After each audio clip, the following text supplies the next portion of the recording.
F5. Oh god, dude. How long was it? Like, serious question. How long has this not been an issue anymore? Like, I'm so confused. Why is it back? Like, why is it back? It's not been here for like months, right? And somehow it just came back last week. They don't want you to play Centurion. Yeah, probably. The world cannot know about the Centurion goo. All right, anyways, yeah, sorry for that. Everyone refresh. I guess if you're hearing this, you don't need to refresh anymore. It's kind of pointless. I think it cut off before I even guessed Wind Up Kitten, but I tried Wind Up Kitten and I thought it was it because everything matched. Everything could have worked out, but it's not Wind Up Kitten. Psy Beast? Psy. Oh, it's probably Psy Beast. Okay. Alright. It was Psy Beast. Would have been cooler if it was Wind Up Kitten. Just saying. Just saying.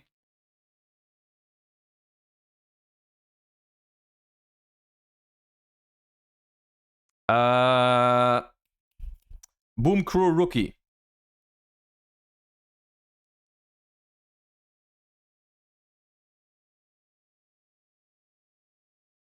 Too loud again? Okay. Oh yeah, it reset the setting for the sub sound. It reset the setting, sorry. I turned it down again. I turned it down again. My bad.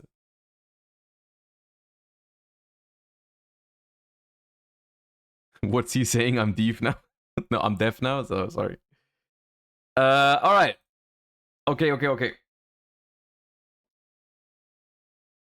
Let's hope we can try Centurion without freaking being disrupted by the internet once again. Somehow they do not want the Centurion goo to be public. Either way, let's hop right into it. What we're gonna do today is something that we haven't done in a while, but I want to dedicate a full stream, or maybe we'll see how long it really takes. But I want to dedicate at least a while to looking at a new archetype that is coming out in just 2 days from now on. I believe it's this week. That Valiant Smashers releases, and we're gonna take a deeper look today at an archetype in it, which is called Centurion, just in case you haven't heard of it yet, which is supposed to be, or everyone thinks, I think we're all on the same page here, that everyone expects it to be the most relevant archetype out of Valiant Smashers, right? And so we're gonna take a look at it today. I have already looked at it in anticipation for actually last week. I was gonna do this stream, but then my internet didn't work. So before that stream, I looked at the cards. I looked at some basic combos just to like present them to you guys to explain what's going on. So we're gonna do that first. Then we're going to build a first list for the deck, pretty much. Like we're gonna think about how the deck could look for the TCG. Obviously, we have some reference lists from the OCG, but the format is different. So we're going to think about how you might build it for the current TCG format. And then we're going to put it to the test against some people in Twitch chat right now. We're going to just play against viewers and see how it's going to perform against different meta decks, right? I'm going to ask someone to play Unchained. I'm going to ask someone to play Rescue Ace. I'm going to ask someone to play, I don't know, Pearly or whatever. And we're going to see how it can hold up against the current meta. And then we're going to try and reach a conclusion on is Centurion worth picking up or is it not going to be worth it? Because the deck is looking to be not quite Vanquish Soul level expensive, but it does have 5 Ultra Rares inside of Valiant Smashers, where a majority of them you need multiple copies, if not 3 copies of them.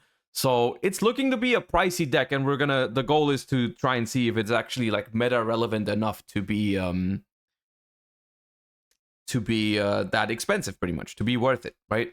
So first things first, Let's look at the cards. Also, just to refresh my own mind a little bit, because it's been a week since I looked at this in more detail. But I think I still got what it does, right? So Centurion is actually releasing with I want to say, relatively small amount of things to learn. Like, it's not a super complicated deck with super convoluted combos or whatever. It's relatively straightforward, even though the cards have multiple effects. But for the most part, it's relatively simple. The deck's gimmick, or for people that call Gen and Ken, you might call it a gimmick, I guess. The deck's gimmick is that they put monsters into the spell and trap zone and then summon them from there, right? Which is kind of similar to Snake Eyes, which is funny because they pretty much came out almost at the same time. So it's like they're kind of doing very similar things. But that's basically what they're trying to do, is right. They have effects that place their monsters in the spell and trap zone, and most of their monsters can be summoned, or I think all of their main deck monsters can summon themselves from the spell and trap zone if they are there, right? So let's just go quickly over the effects one by one, right? We have Centurion Chudea, which I just noticed looks very much like... Am I the only one? This looks like Sprite Carrot. Anyways, it's a level 4 Pyro monster, which is going to be important at some point because it does... There's a Rhoda on the way to... for Pyro monsters. Not in Valiant Smashers, but I think we get it in January, so that's going to make the deck more consistent if you do want to go for that. Either way, level 4 Pyro Dark. During the main phase, you can place both this card you control and a Centurion monster from hand or deck, except Trudea face up in the spell and trap as continuous traps. Also, you cannot special summon Trudea for the rest of the turn. During the main phase, while this card is treated as a continuous trap, special summon this card, and you can increase its level by 4. So simply, it has the effect where if it's in the spell and trap zone as a trap card, you can special summon it and increase its level by 4, and on the board, you can put it back into the spell and trap zone together with another Centurion from your deck, right? So it's basically a tutor. It's basically, because all of these have the effect to summon themselves from the spell and trap zone, this is basically an emergency teleport, right? Because whatever you place into the spell and trap zone from your deck, you can just summon out after. It's worth noting that because these are treated as trap cards, they can be activated on your opponent's turn, right? It's more... Lone Fire is a better comparison. Yeah, Lone Fire is a better comparison than teleport, yeah. But because they are all continuous trap cards, you can summon them out on your opponent's turn as well and get their effects. And then we have Primera, which is the tuner of the archetype, because it is a synchro-based archetype, and therefore it requires tuners, of course. While this card is treated as a continuous trap, level 5 or higher Centurions you control can't be destroyed by card effects. It's a small bonus. Sometimes I'm sure it matters. And then you can only use each of the following effects once per turn. If it's normal or special, add a Centurion card from deck to hand, except Primera. Also, you cannot special summon Primera for the rest of this turn.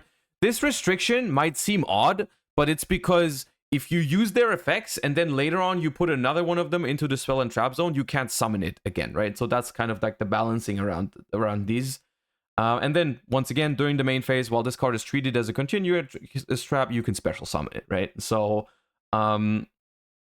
already, with just these two cards, you can see a very simple combo. If you start with Trudea, you can summon Trudea, use its effect to place itself and the Primera into the spell and trap zone, summon out the Primera, and then search any Centurion card, right? That's basically how you get your plays going, pretty much. You got Centurion Emmet the 6th, which is during the opponent's turn, if it's in the hand or grave, quick effect, target a Centurion you control except itself, place it face up in your spell and trap zone as a continuous trap, and then special summon it. Also, you can't special summon Emmets for the rest of the turn. During the main phase, while this card is treated as a continuous trap, you can special summon this card.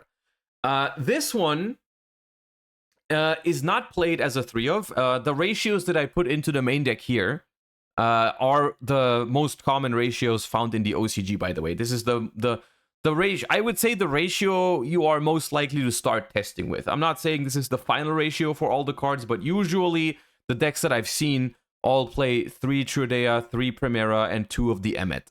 Emmet is just nice because you need more names to special summon, and the level is also very good. It's a level 8, which you need to get into your synchro monsters because this deck focuses mostly on level 12 synchros. You could even only play 1. That is true. You could only play 1. That is technically true. And then they have a batch of very nice spell card support because this is it for the monsters. Like, this is not just the ones you play or anything like that. Those are all the Centurion monsters we're getting so far. There's nothing else. So it would only be 8 monsters. So they definitely need some consistency in terms of the spell cards. Otherwise, you would not be seeing your Centurion engine often enough. But luckily, they do have that. Because they do have Emblem of Oath, which is not a Centurion card, but it is Centurion support nonetheless. Activate one of these effects, place a Centurion monster from your deck face up in your spell and trap zone as a continuous trap, which is essentially, this one is a better comparison to Emergency Teleport, because whatever you place here basically can summon itself out, pretty much. And if you do, you cannot special summon monsters from the extra deck for the rest of this turn, except Centurion monsters, while you control a face-up card with the same original name as the placed card. This lock matters surprisingly little, and we're gonna see why in a second, because this deck is known for summoning stuff like Calamity. Obviously, you're gonna do that on your opponent's turn. I'm gonna show you how you do that in a second. But the cool thing about this card is that it doesn't only have the teleport effect, because if you already have your engine, basically, what you can also do is you can use the second effect, which is just set a Centurion spell trap directly from your deck. Which is pretty much, if you already have all the monsters that you need in rotation, you can also get missing spell or trap cards, which is pretty nice. That's also why the deck plays mostly one of like spell or trap cards, which we're going to look at in a second, right? Then we got Stand Up Centurion, which is its field spell.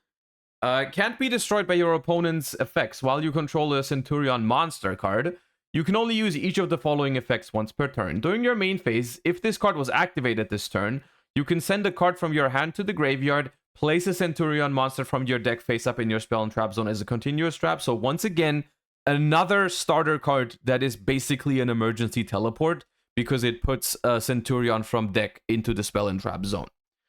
This time you have to discard a card from your hand though, so it's like investing 2 cards, but still very good for consistency.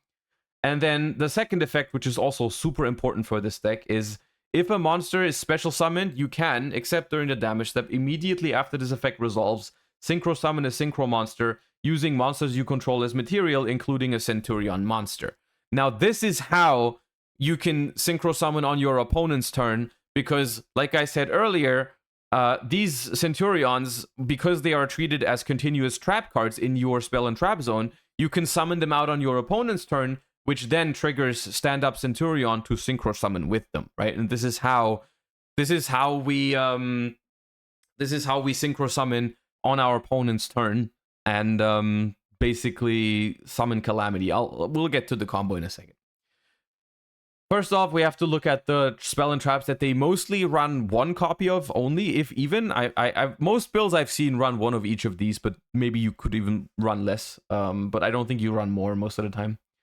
Place a Centurion monster from hand or grave face up in your spell and trap zone as a continuous trap. If a Centurion synchro is special summoned to your field while this card is in your grave, banish this card, then target a Centurion in your grave, place it face up in your spell and trap zone as continuous trap. You can only use each effect of Faith once per turn.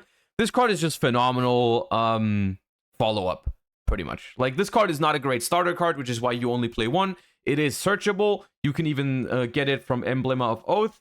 It gives you basically 2 waves of follow-up because it immediately places Centurion from the graveyard in the spell and trap zone, and then later, if you summon a Centurion synchro, you get to put another one. So this is basically very good for recovery. It's a quick play card, so sometimes you can even set up plays on your opponent's turn, like if your opponent hand traps you like crazy or whatever, and your Centurions end up in the graveyard, except for your spell and trap zone or whatever. You can use it to bring something back into your spell and trap zone and then summon it out on your opponent's turn immediately, right? So that is it's a pretty good card, but you wouldn't play multiples because it doesn't get you started, I don't think. Then we have Centurion Phalanx. Target a face-up monster card on the field, banish it, and if you do, special summon it to its owner's field during the standby phase of the next turn. So basically, a Farfa effect. It's not. It doesn't return. It actually gets special summoned. But still, kind of like Farfa. You know, just banish it and then return it next turn. Banish this card from the grave. Target a Centurion Synchro in the grave. Special summon it, but it loses 1500 attack. So once again, this is pretty much. I think if you already have combo, you just set this off of Emblema of Oath if you have it, and then you get a free like disruption on the top, plus some follow-up because you can banish it from the graveyard. Chat is telling me that there is a counter trap as well, which is true. The only reason why I didn't include it was because most of the lists that I looked at didn't have it, but I guess we can look at it. When a spell trap or monster is activated, you send a face-up monster card from spell and trap to your grave, negate the activation, destroy that card. You can only activate one Truth Centurion per turn. It's a good card, actually. I wonder why they didn't really play it, but we can think about it. You could definitely side deck it for going first at the very minimum. But the thing is, like, you don't really want to send the things in your spell and trap zone to the graveyard, I guess. That's the one counterintuitive thing about this card. Because, you know, you kind of want to special summon the ones that you have in your spell and trap zone with their own effects, but theoretically, you could play this card for sure. And then the only card we still have to look at is the Centurion Synchro monster, because that's about it already. Which is Centurion Legatia, which is a level 12, which it's generic. Your monsters with 2000 or less attack cannot be destroyed by battle. You can only use each of the following effects of Centurion Legatia once per turn. If it's special summoned, you can draw a card. Then you can destroy the one monster your opponent controls with the highest attack. Your choice if tied. So this is really good because it's a good effect when you go first. You do summon this card going first. It's a free draw. But if you go second, it gets a bonus effect, which is I think that's very good card design. You know, making a card usable going first, but making it even stronger going second. Is quite nice. Also, this is on special summon, not just synchro summon. So by doing something like reviving it with the trap card, you can use its effect again. On top of that, during the end phase, you can place a non-synchro Centurion monster from hand or grave face up in your spell and trap zone as a continuous trap. This effect is actually very relevant in all the one-card combos I saw. And it enables you to just have follow-up on your opponent's turn, right? So this is all the cards already, nothing too complicated, honestly, and we're going to quickly look at the basically what I saw for this deck is it's mostly like focused around one card combos or like the same combo most of the time, right? And I believe you can start with either of these cards. And we're going to try and see if we can achieve it with each of them right off the bat. I believe every single one of these four can do the one card combo. I am very, very certain that it does that. And it's always the same end board. It's just slightly different steps to get there. So let's just begin with this one. If you start with Primera, you're going to normal summon it to add a Centurion card from your deck to your hand, at which point you add Stand-Up Centurion and activate it. Then you have to discard a card from your hand for Stand-Up Centurion to, I believe you place Trudea into the spell and trap zone. And then you summon out, like you discard a card for this, place the Trudea from your deck into the spell and trap zone, then you activate the Trudea to summon itself. And then you activate the Trudea again to place itself into the spell and trap zone alongside a Emmet from your deck. All right.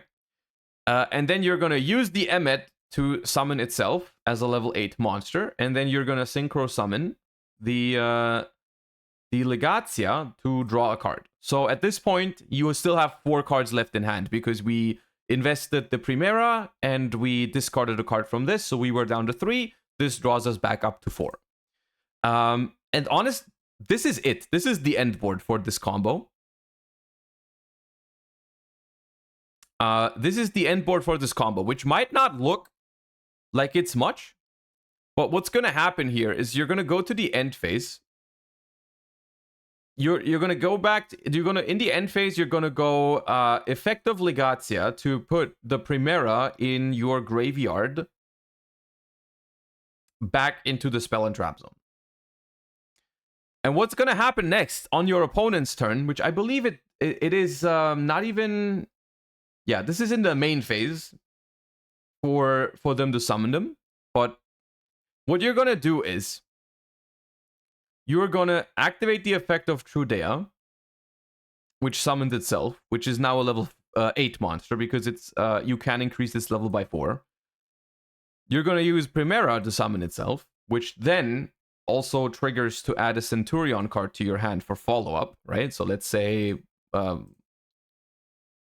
you add another field spell to hand or whatever, right, for follow-up. And on the special summon of the Primera, you can trigger your field spell to synchro summon. And you're gonna trigger it to synchro summon a level 12 synchro monster, which is the Crimson Dragon.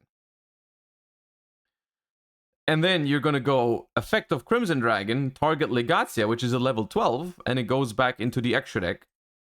And summons out Calamity, right?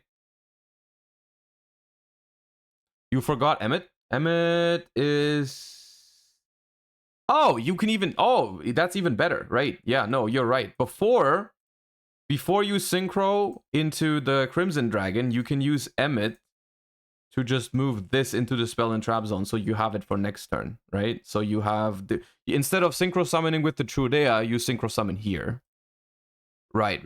That's even better, right? So you Calamity lock the opponent off of one card, and you have infinite follow-up, pretty much, right? You have infinite follow-up. You have not played into Nibiru because you go normal summon Primera, special Trudea, special Emmet, special the Legat. Yeah, it's 4 summons. It's, you know, it's, and then let me quickly reset this to show you that it works. It works with either starter. Like even if you start with Trudea, you also get there, right? Because if you start with Trudea, you're simply going to normal summon Trudea, activate its effect, move it to the spell and trap zone,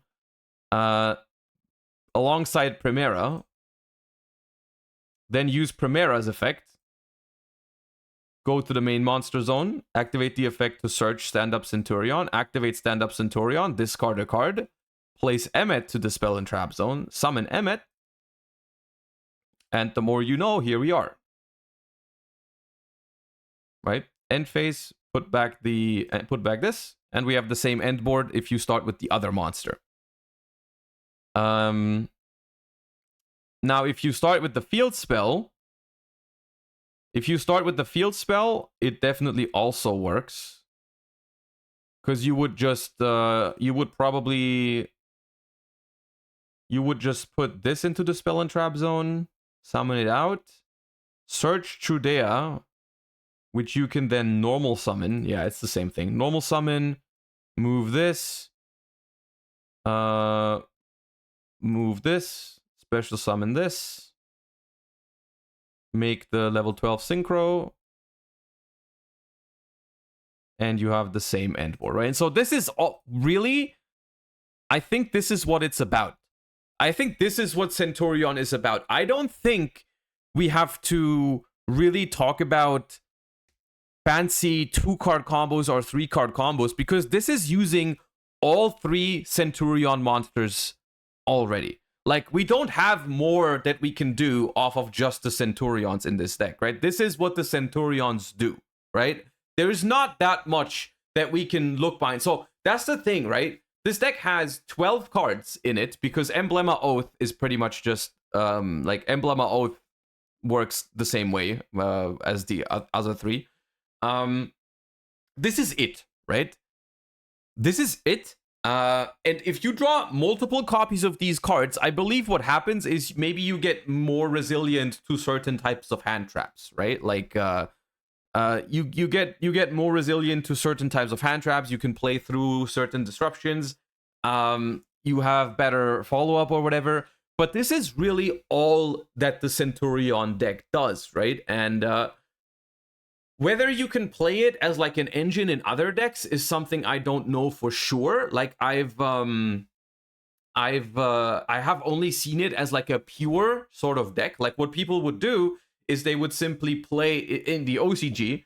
What people would do is they would simply focus on this combo pretty much and fill it up with any sort of non-engine that you have, because as you can see, the deck is relatively slim, right? If you, let's say you play one of the two traps, one of this, you're only looking at 16 cards in your deck. That's like 24 slots that you can fill with however you prefer, right? There are versions that are playing the Horus cards. Because the Centurions, obviously, some of them are level 8s, like Emeth is a level 8, Chudea can be treated as a level 8, so maybe there's synergy there. I don't know exactly what else you would do with the decks. The version that I saw was using Nadir's Servant, which I think the reason they play Nadir's Servant in this deck sometimes is because you can send Despian Lulu Lilith to the graveyard, which in the end phase summons a light spellcaster with attack equal its own defense, which Centurion Primera does fulfill that condition, which I believe that is kind of the only because in terms of consistency, right? 12 one-card starters is good. It's not bad. But still, if you play like a pure Centurion deck and you don't see one of those cards, you're not gonna be able to do much, right? Your deck is gonna your hand is all gonna be hand traps or whatever you choose to play, right? Nadir is not a one-card starter. It's not. Probably not. I mean, what do you get? You summon Primera in the end phase, activate its effect, but you won't have the field spell at that point up. So I don't know exactly how good it is if you I don't know how good it is if you only have Nadir Servant, if it really acts as a starter, you know.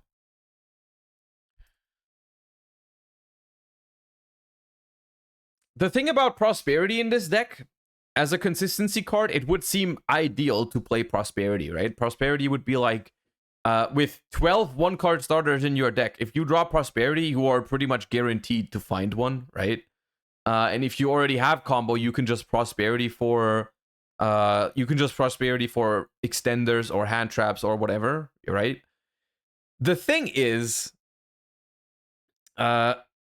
you do not draw a card with the Legatia if you Prosperity, right? Like that is something that you would be giving up, which could be okay to do still. You know, you would be like, okay, you know, I trade the extra draw for the added consistency. Like you could do that. It's not like terrible, right? That's like playing Prospin Sword Soul. A little bit, right? A little bit. Another thing is that this deck, looking at it, like this deck could also be playing something like Desires, right? Kind of possible. I don't know how much it matters with follow-up. It's a little bit risky because you only play 2 Emmets. I don't think you want to play 3 ever. And losing your one-ofs can be annoying, but yeah. And that is, in a nutshell, that really is all you need to know in the beginning about Centurion, right? It's like the one card combo for this deck is pretty much always going to be that, and it's pretty much just going to be all focused around this type of play, right? I know that Packbit is good in this deck, but we don't get it yet. We don't have Packbit. I know this card is good in the deck, but it's, you know, we don't have it, so I want to postpone that discussion for now. It's not in Valiant Smashers, so it's kind of pointless to talk about it right now. In terms of what this deck is weak to, I would say the following things. Number one, not seeing one of your one card combos, right? if we were to look at this deck, you know, 12 one-card starters seems like it's a lot, but you still have a decent amount of games where you just simply don't have it, right? It's like if a deck is so focused on this one combo, if you don't draw the enabler for it, you're not gonna feel great, right? But I will say 12 ways to get to it is probably enough, right? Probably enough for the deck to be consistent. You get to play terraforming as well, right? Of course. We get to play terraforming, so we technically have 13. We can play something like prosperity or whatever. If you really struggle with consistency, you could turn it into a desires deck, whatever. There's ways around it, right? There is ways around it. The other thing is that one card combos are notoriously weak to hand traps, right? Because usually one card combos get stopped by one hand trap. Like, for example, if your only starter is Primera, if you get impermed on it, you're not going to play, right? The one card combo does not play through any one hand trap, right? None of the one card combos play through most of the hand traps. Like a imperm on the searcher will stop you from playing. Imperm on Trudea can stop you from playing. Ash on Primera can stop you from playing. There's only a few cards that this deck is completely immune to, which is Nibiru. If you play the standard one card combos, all have 4 summons. If you don't open exactly terraforming, you also completely ignore Droll and Lockbird because you search exactly once in your combo. The only thing that Droll and Lockbird would do is it would cut you off of your Legatia draw. That is it. That is all it would do. Because your combos do not search more than once. The only search or draw that this does is Primera, and then at the end of the combo with Legatia. So if Droll and Lockbird is very popular, Droll and Lockbird is very, very popular, then this is I would say a good pick that doesn't suffer from it, because all of its ways to access the deck are usually placing from the deck in the spell and trap zone, which isn't adding, right? So you do not suffer from Droll and Lockbird very much. You also cannot Ash those kind of effects, right? Placing the monsters from your deck in the spell and trap zone cannot be ashed, right? Which is decent, but the thing is, because of the Primera search being necessary for the one card combos, it still loses to Ash if you only have the one card, I think. Other than that, cards that people aren't playing a lot right now, but are worth mentioning when it comes to Centurion is Ghost Ogre and Snow Rabbit. Is a card that does work because all of the continuous traps, if you activate to summon, they can get Ghost Ogred. The Cosmic Cyclone is another card that is not super popular, but does work against this deck. Yeah, there are options. The question is Centurion going to be popular enough to justify playing something like Ghost Ogre, which isn't, I want to say, I mean, it's not played for a reason right now, is what I want to say, right? It's not played for a reason because there's like a lot of decks in the format, and Ghost Ogre only covers a couple of them. So I think it remains to be seen how popular Centurion is, and if it's worth playing something that is relatively,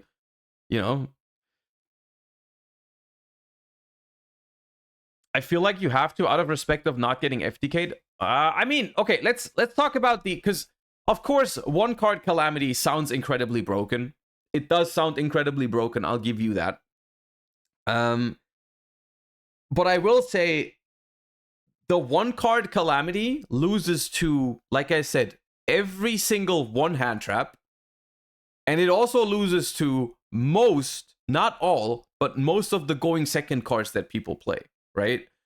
It even loses to something like enemy controller, because you can simply, like, because of all of this doesn't happen in the draw phase or the standby phase, right? You can only summon these out in the main phase, right? So your opponent gets to use their priority in the main phase to do something first. So they could summon a monster, and then when you attempt to synchro summon, they can take one of your monsters with enemy controller. Book of Moon stops it, Book of Eclipse stops it, Spellbound stops it.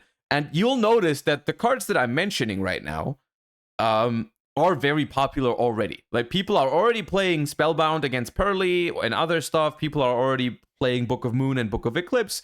Enemy Controller just recently won a YCS and Rescue Ace. A lot of these kind of cards do help against this kind of setup. And what I'm honestly concerned with when I'm looking at Centurion is the fact, what I mentioned earlier, is that I think the deck is consistent. I think the one card combo is powerful, but it doesn't matter how many extenders you draw, quote unquote. If your opponent has one of those cards to invalidate your Calamity Lock, it feels like you're not really doing that much. Right? But it's interesting. It's an interesting deck. It's a little bit scary, of course. I mean, you can argue whether, I mean, I would say most people would say it's not a great thing that we have another Calamity Lock deck in the format right now.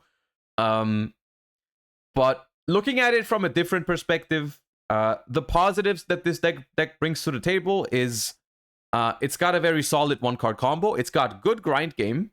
It's resilient to a couple cards that are relatively popular, right? Like, most people, in order to combat combo decks, they're playing cards like Nibiru and Droll, which this card completely ignores, right? Nibiru and Droll, current format, are pretty much side deck staples. Like, I would guess 90% of people are side decking Droll and Nibiru if they're not already main decking it, right? So that is one of the advantages that Centurion has. But of course, the other hand traps are still popular, and a lot of the quick play spells that also stop this deck from playing are also popular. All right. That being said, those are the basics of Centurion. Now, let's think about how we would build this for the TCG. And the first thing I want to do is, I don't want to start with some crazy like mix of decks, variations, some like a Horus version or a runic version or a super heavy samurai versions. I know that that's possible. I just want to look at the baseline Centurion deck first, because that is also how people are doing it in the OCG. Whenever I saw topping Centurion lists, it was usually those, right? It was usually those. So I don't want to experiment with those right now. We can still do that maybe later. We can look at example lists for sure. But yeah, the one thing I don't want to do is, I don't want to play Fenrir in this deck. The reason being is that if you play Fenrir, you randomly lose to Nibiru, right? Because we counted the summons, it was 4 in the standard combo. Opening Fenrir would just make you play into Nib every time. So I'm not sure if that's a smart main deck choice. One thing you could do is you could side deck Fenrir. And then because people are not going to side Nib in against you, and if they play it in the main deck, they're going to side it out. So you could side deck Fenrir if you wanted to, but I wouldn't want to main deck it. Fenrir makes you lose to Droll as well. You don't have to search with Fenrir though, right? You don't have to search first thing with Fenrir. You can summon it, then do your combo, then search after if they didn't have Droll. Right?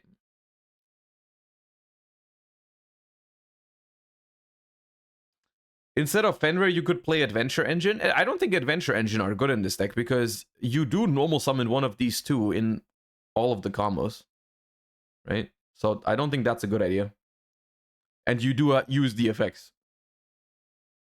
Can I link my list? I mean, sure. Like, I'm assuming what we would be doing is, for a pure Centurion deck, we would fill it with non-engine from here, pretty much. We would fill it with non-engine, and we would maybe try to get a little bit more consistency into it, right? Just a little bit more consistency. Yeah. So the question is, what is the best consistency option we have available? Dogmatica seems the best fit for now. You know what? I'm gonna be honest with you. I don't see the huge appeal in playing Nadir Servant. Give me hold up. I want to show you something that I thought was curious, because the where I had this idea from of playing the Nadir Servant. I'll show you where I saw it the last time. So I saw this list, right? This is top 16 from the Japan YCS. I saw this list, and it had Nadir Servant, right? Which, like, fine, right? It's fine. It's basically what we've been talking about. It has the same Centurion package. It has the exact same Centurion package. It has a bunch of non-engine, and it plays the Nadir Servant. The reason why I'm confused by this list is that the OCG has Bonfire, and this list doesn't play Bonfire for consistency. It plays Nadir Servant instead, which I think is odd, because Bonfire seems like a really good card for this deck, right? Bonfire seems like a really good card for this deck. I don't know why Nadir Servant is a better consistency card than that. Maybe it has something to do. Let me quickly...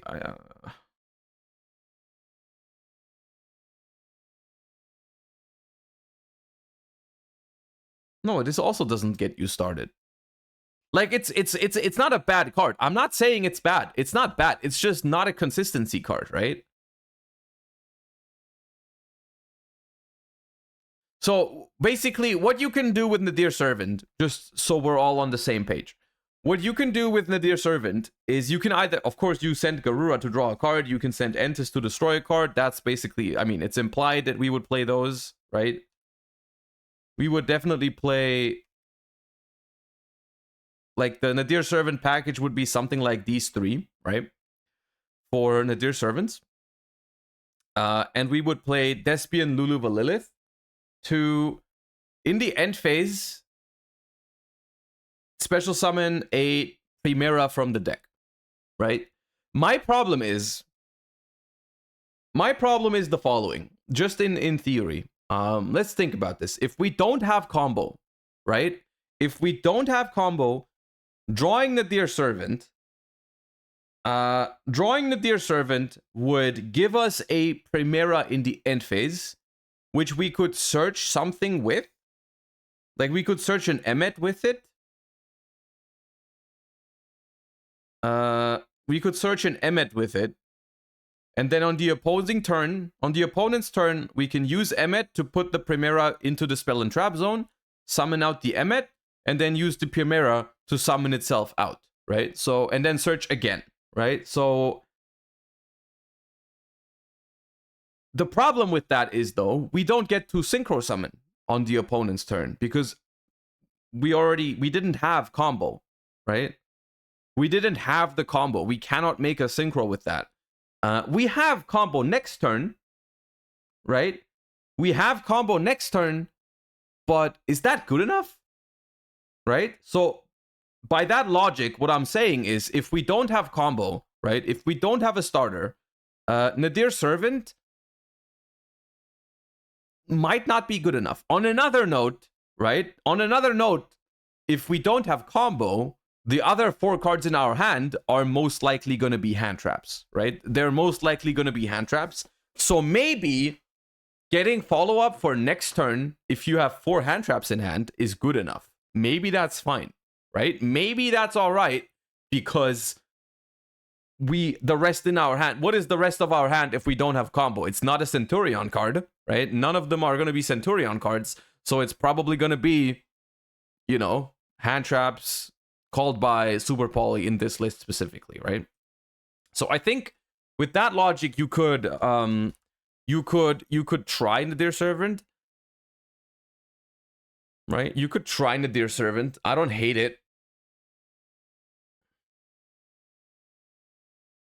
But it is a little bit worse without Enigmaster Packbit.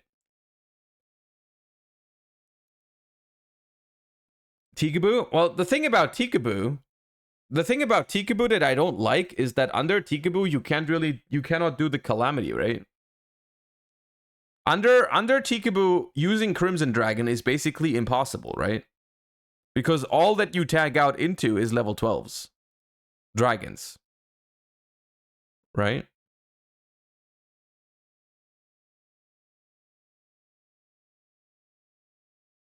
You just have to make Calamity before Tikaboo. And then what do I need Tikaboo for?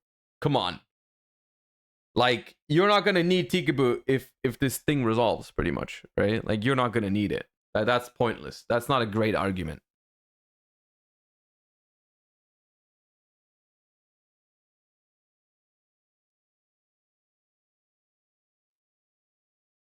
Okay.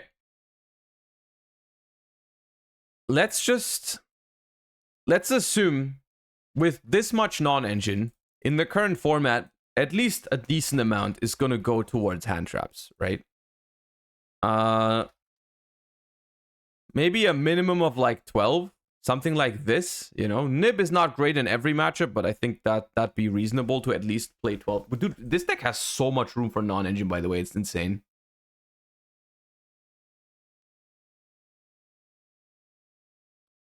Cut Terra? I don't want to cut Terra. I think Terra is important. I'm taking the risk to run into Droll to have extra starters, right?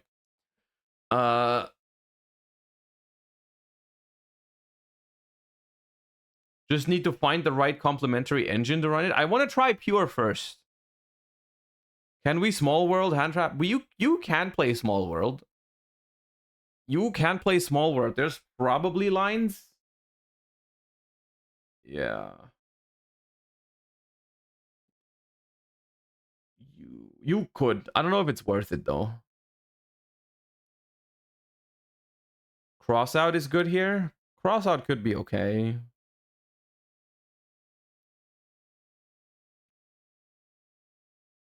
Like the thing about hold up. The thing about Prosperity is that it's possible to play it. Oops. It's possible to play Prosperity, maybe even worth it. But I mean, I guess we can start playing with Prosperity. Crossout goes super hard. You know, I don't hate the idea of playing Crossout. I don't love the card, but I don't hate it here if we play most of the hand traps that are popular.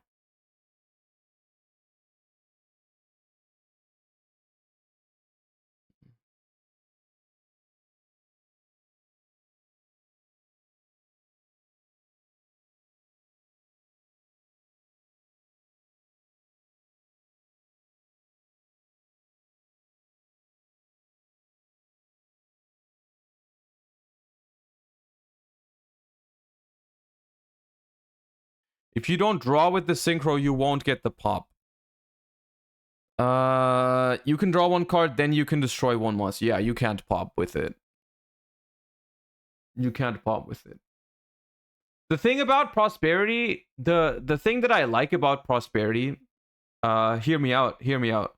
If we already have combo, right? We can use the Prosperity as our discard for stand-up Centurion, because every combo discards exactly one card, right? So if we already have combo, we just discard Prosperity for stand-up Centurion, And if we don't have combo, I would rather go have prosperity in my hand than not have it, right? I would rather take a worse combo than no combo. Right?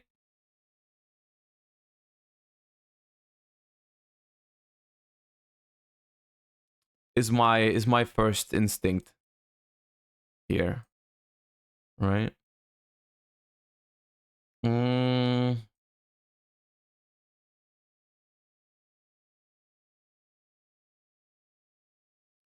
Hand traps are fairly popular right now. I'm not opposed to playing talents. Although talents in this deck you would mostly draw with talents, and that also conflicts with prosperity, but I do kind of want to try talents. Fenrir is also good for discard. I mean, yeah, but I don't know.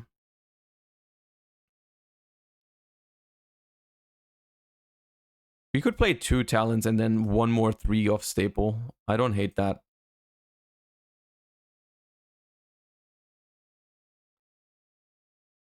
Let me think. We have 12 hand traps. That covers rescue ace decently well. Hand traps, the hand traps aren't great against Unchained. They're not awful, but I would like to have another card that's like decent into Unchained.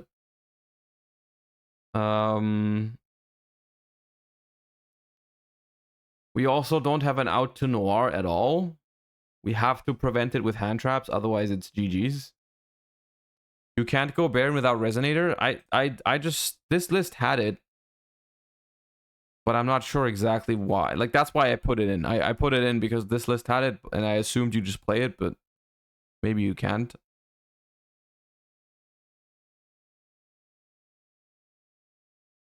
Prosp conflicts with the Synchro. It does, and I would be willing to take it out if I find the deck consistent enough without it.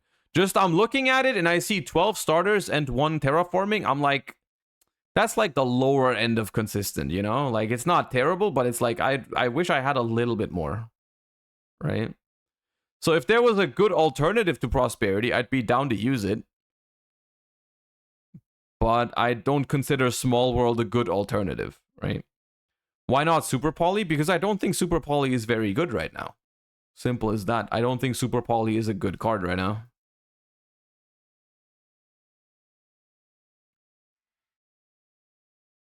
How about Bonefire? It finds Todea. She's a starter. If Bonefire was a Yu-Gi-Oh card in the TCG yet, I would put Bonefire into this deck. Unfortunately, it's not a legal card.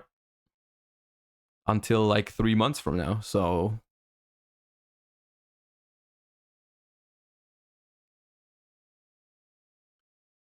Desires seems good to me. Desires... I mean...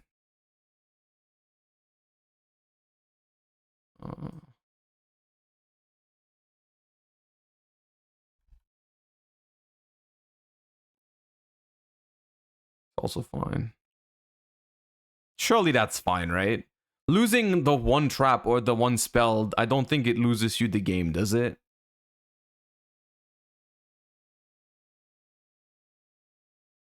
You can still play, surely, right? Play 1 Ogre for crossout? You don't have to main deck Ogre. I don't think... I think the format is too wide for that, because I'm thinking about Ogre, and Ogre is just like... Ogre is not great into so many things. Ogre is fine into Pearly. Ogre is very bad into Unchained, I think. Ogre is... not good into Rescue Ace? Question mark? No, right? No shot. Ogre is... bad into Branded Chimera, I think. Don't know. Why would you add Kashtira? Why would you add Kashtira Ogre? We're talking about Ghost Ogre and Snow Rabbit. Droll? Droll is the same thing. I don't think Droll is good enough into a lot of decks.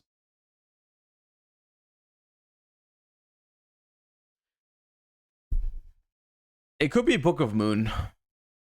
We could just play Book of Moon. Book of Moon is like fine against... It can help against Pearly if they can't set up a 5 material Noir on the first turn. It can work. It can help against Unchained.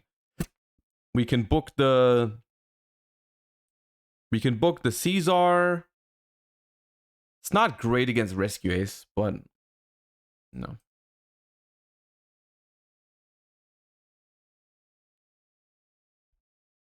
Okay.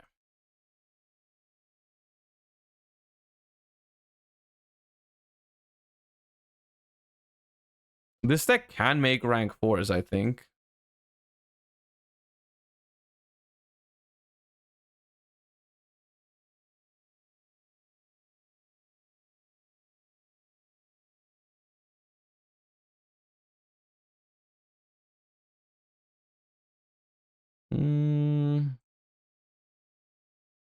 I see some people play the the Megistus package. What's that about? Let me find out. Let me see. Where is it?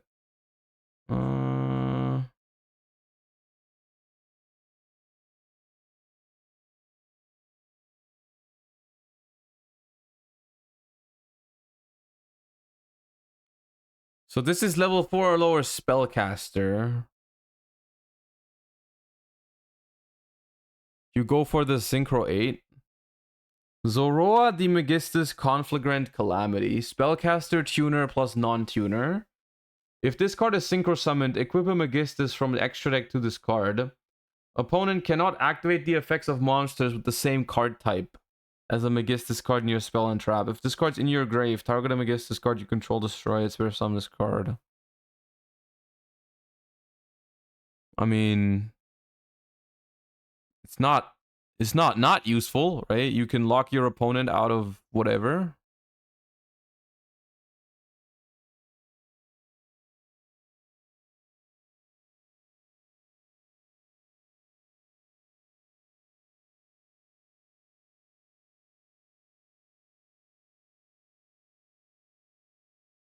It's a relatively big package though, right?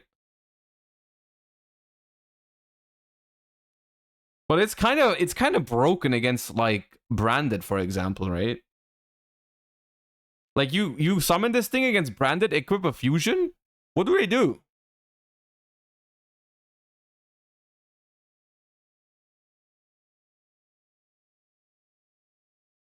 Because this also is the one, while this card is an equipped card, the equipped monster gains 1,000 attack. So this thing is just 39. It's 39 and branded just dies, right? Branded is just dead.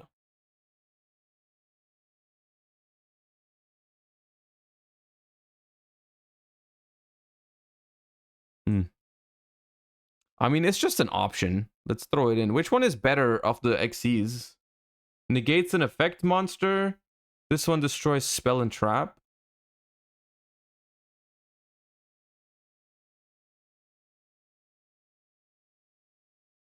Spell and trap. What's this do?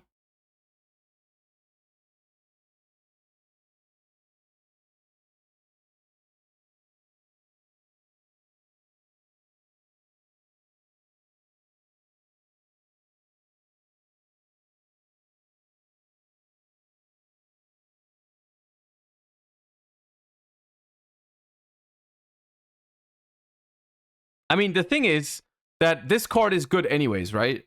Artemis is good anyways because you can make a link to go into Little Knight, right?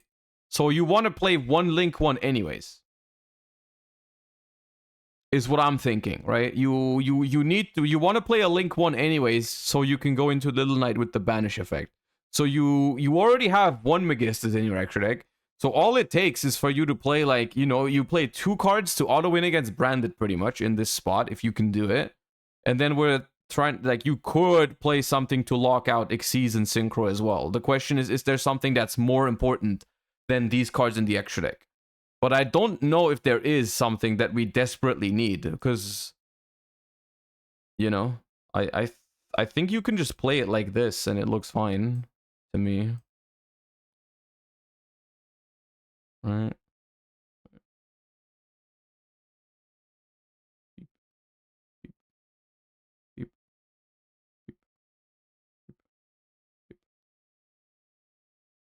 Okay. I would rather play an Ultimate Slayer package. You could. I'm not. The goal of this segment. The goal of this segment is not to produce the best list possible. The goal of this segment is to just produce a list that we can test with and see if it's got potential, right? Like I don't want to the conclusion I want to reach today is not this is the list everyone needs to play at YCS Bologna. I want to reach just an answer of, you know, is this deck playable or not? Do I need to worry about this deck? Do you guys need to prepare for this deck? Like, is it worth spending the money on the cards in Valiant Smashers? That's basically what I'm trying to figure out. So for that, the list doesn't need to be perfect. It just needs to like work, you know? It just needs to be like a playable list for the format. So yeah.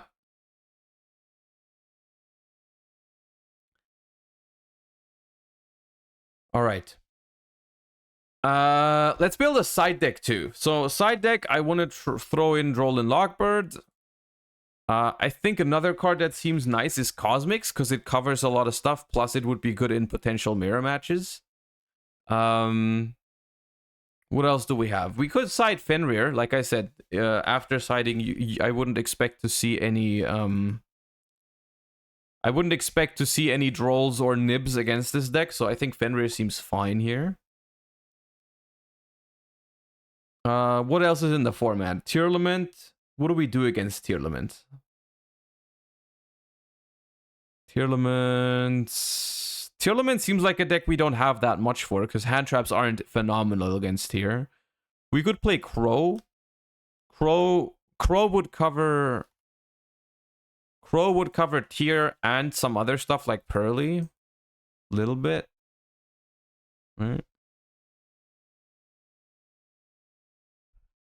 Druis for Tier and Unchained.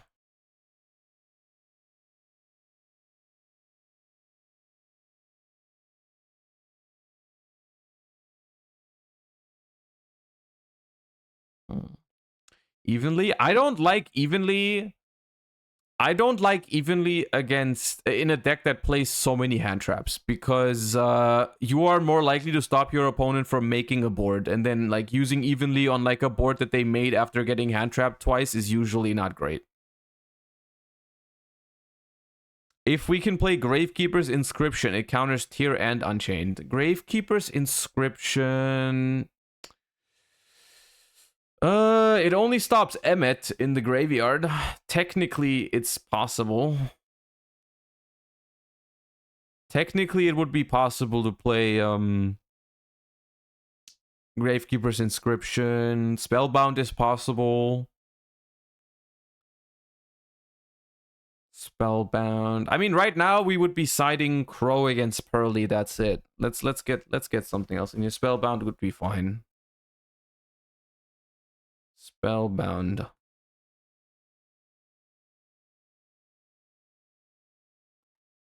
I mean, it looks like a playable deck, right? It looks like a playable deck. It's I don't think it's perfect by any means, but it looks like a solid start where we can get a feel for the deck. You know, we don't have it. It doesn't have to be perfect. But yeah. Side deck the Pearly Trap like Pack did with Crossout. Since we are main decking Crossout, you could consider doing some fancy stuff like this.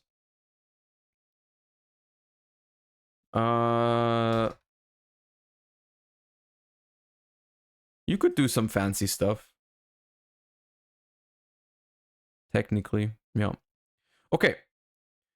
First things first. First things first. Let's put this list to the test. Let's play some matches against some of you guys. We're gonna go through some of the meta decks. We're gonna go through some of the meta decks and see how it performs. First things first, I want to play against the deck that won the most recent YCS. If anyone has, and please only join the duel if you have the deck built and ready to go. Unchained. Let's play against Unchained first. Let's play a match against Unchained. The password is Josh as always. And please join up with Unchained if you have it. And then we're gonna do other meta decks after. Invenom, thank you for the 8 months. Okay, no one seems to have Unchained.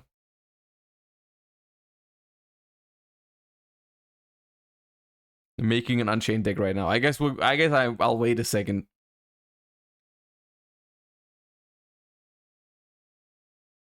Dude, usually this fills up in like it's so fast. So many people usually want to play. And as soon as I ask for a specific deck, no one wants to play. Okay. Dead channel, true. Okay. Go over here. All right. Since we already have combo without terraforming, I kind of want to not use the terraforming to play around Droll and Lockbird. I want to use Emblem of Oath. Another route we could have gone is we could have used terraforming to combo and then used Emblema to set the trap card, but I want to play around Droll here. And I would rather... Which way do I want to do it? Do I want to go Trudea first, or do I want to go Primera first? What's the safer way? I'm trying to think.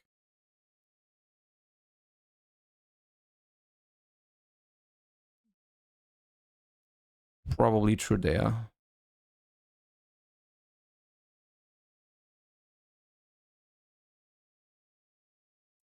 Prim is safer? Prim is safer. Why would it be? Because they all get hit by Imperm or Veiler, but Prim gets hit by Ash. This one doesn't get hit by Ash. Like, I get safer. I get further until I get ashed.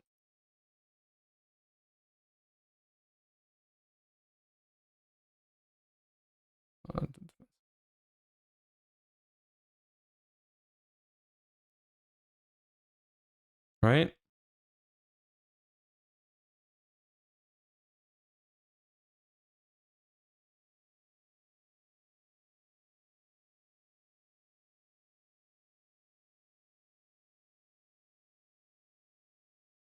Imperm now is fine as the true is level 8. Well, it goes back to... Doesn't it go back to level 4 after Imperm?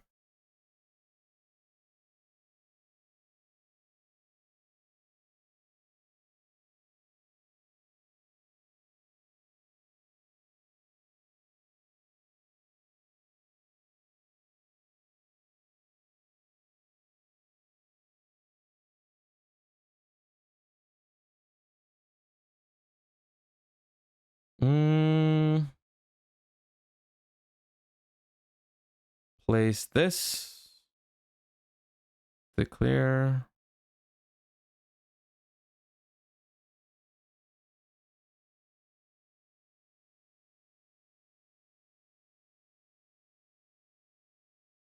So what do I add here? Because this is a level 8 synchro. We don't play a level 8 synchro. Well, it still is... It still is Baguska, technically, if I want to.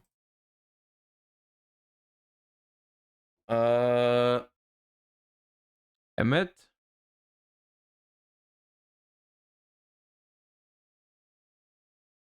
Emmet summon from hand, and then what? Oh, wait, no, it's still full combo, right?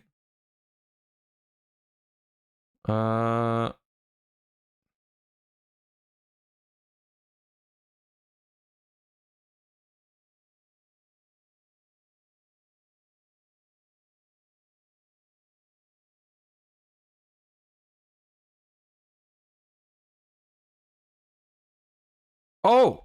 No, I can't. Emmet is your turn only. That seemed... I for some reason, I thought that worked. Do I still search Emmet then?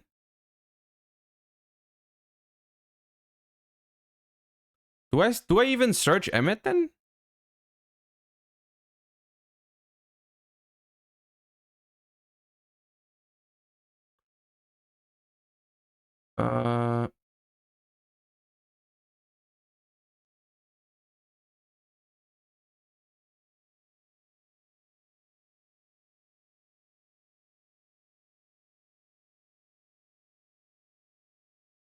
quick play.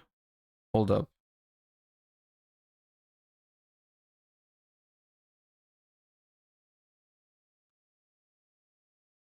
Wait, which one is it? Faith. Faith. Make the Megistus synchro. The Megistus synchro blind? Just equip a link or what? How many cards are they playing? Well, I don't know that they're playing Unchained. That's the thing. I don't want to play like I know they're playing Unchained.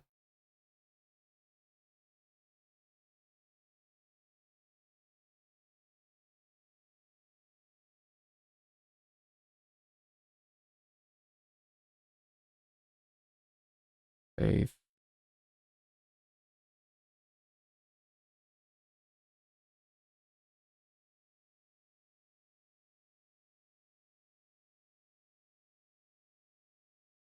I think it's Faith.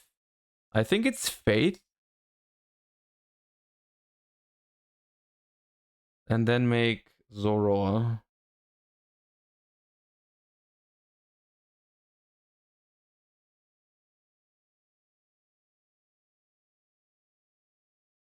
Wait, no, I can't summon. I can't. I'm locked into Centurion, no? Because I used Emblema.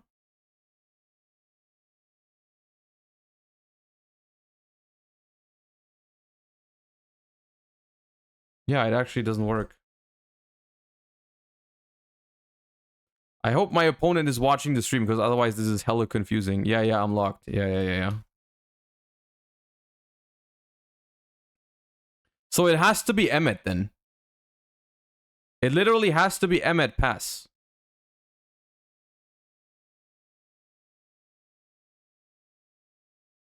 Because we're locked into Centurion synchros. We can't make a Centurion synchro because this is back to level 4.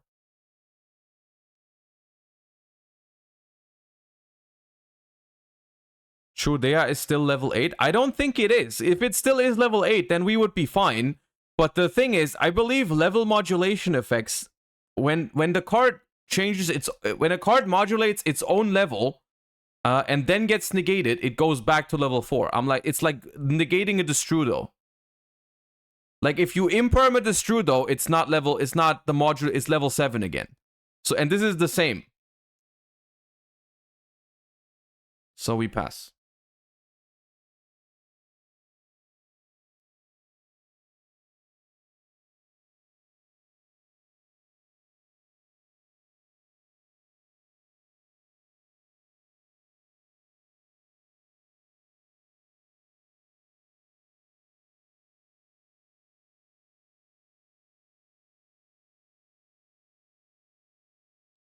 It's level 8 as the lingering effect is from a trap, not a monster. Special summon this card, then increases level by 4. It has a ruling to it? Okay, I mean, sure. I don't know. For sure. Tour guide. Ash.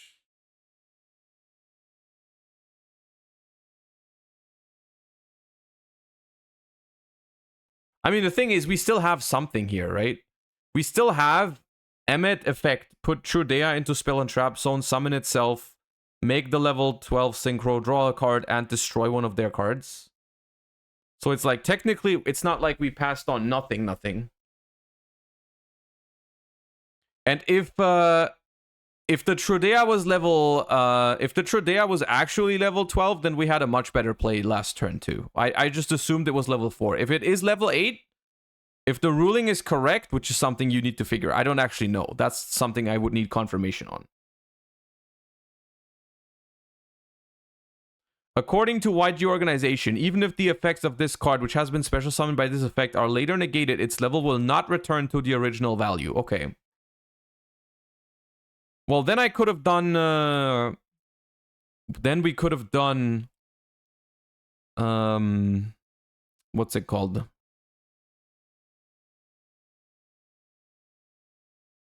That it was... Was it full combo? I don't think it was full combo. Oh, it was it full combo? Because we would not have one in the spell and trap zone. We were missing one of them. We would have had to search the quick play spell, but then it would have been full combo, yeah. Yeah, it was gonna be full combo. This was Calamity Lock, yeah.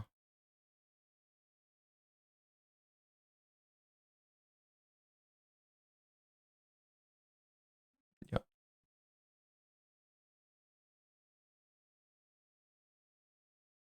Throwing? It's not throwing, it's called learning.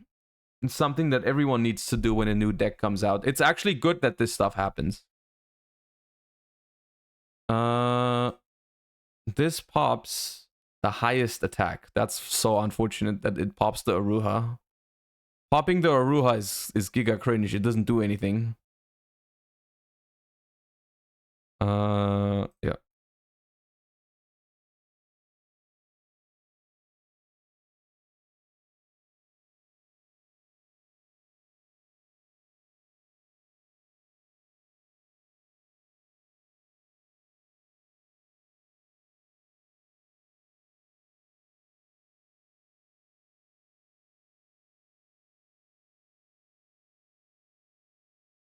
Can we figure out what the deck does when it doesn't summon Calamity? Well, I mean,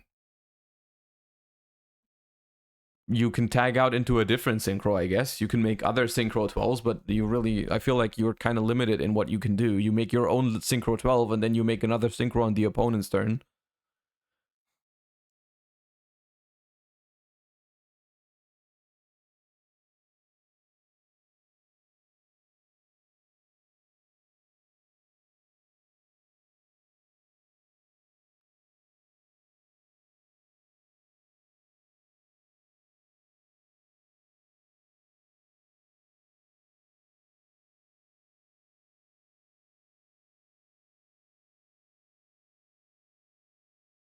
We're still, so what we can still do this turn, by the way, is we can summon Emmet by placing one of these two back into the spell and trap zone. Then we can synchro 12, and we can also, like, what we can do is we can put Primera back into the spell and trap zone, summon Emmet, use Primera to summon itself back, search 1, and then synchro 12 into the thing to pop a card and draw a card. So we're still gonna have plenty of follow-up.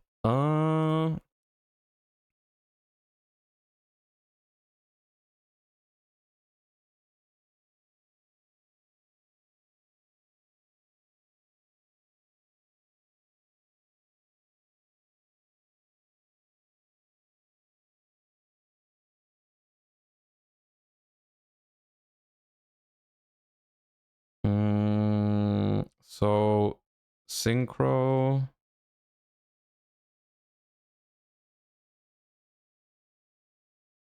I feel like I make Legatia in defense. Pop, and then I add for follow-up, I add another field spell just in case. It's the safest one. Effect. Draw 1. No pop. Because I can, right? You can destroy. Yeah, I don't want to destroy that one.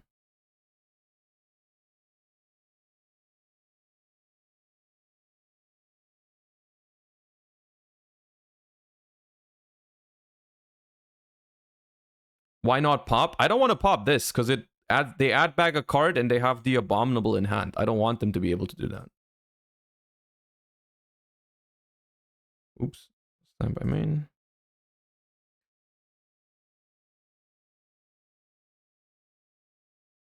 Well, I mean, we just have everything, right? End phase. Oh, is this opponent's end phase too? Oh. Oh, it's their end. Oh, it's yeah, actually, okay. I thought it was my end phase.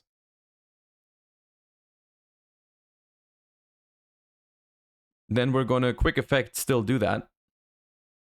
I think we want to get the Emmet back because we don't play many of that.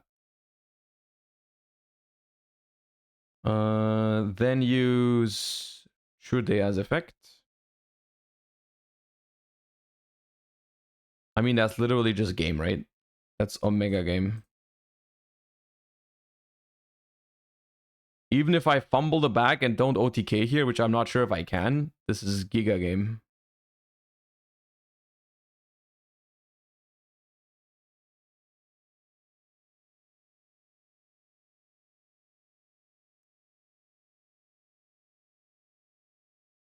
Even if I fail, it's Calamity Lock, yeah. But it's not going to be.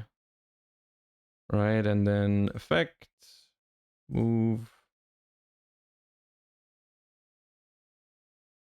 We can grab the trap, I guess. We just have everything, right? We don't need anything else.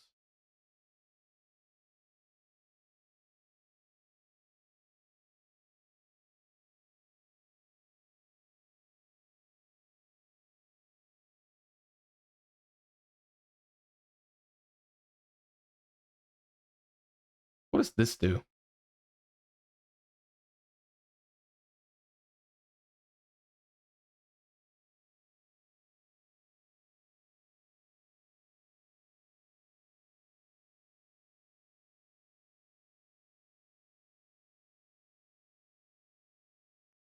Do I summon Cosmic Blazar here? Or do I just summon another Legatia?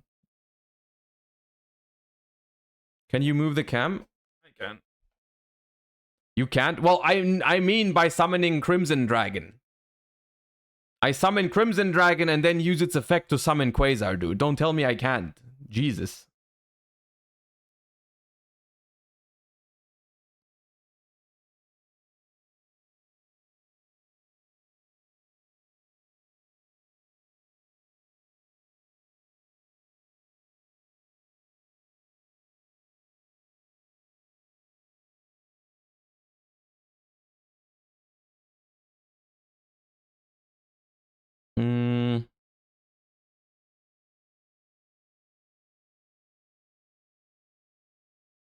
It's not gonna be game though.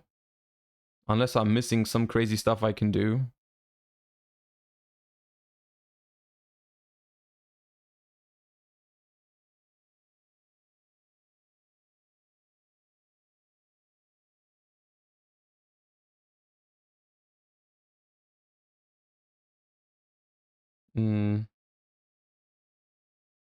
Wait, isn't this also...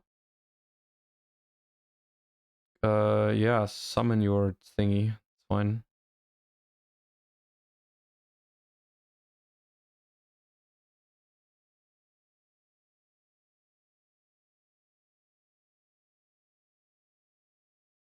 What do you mean no? I just negate this.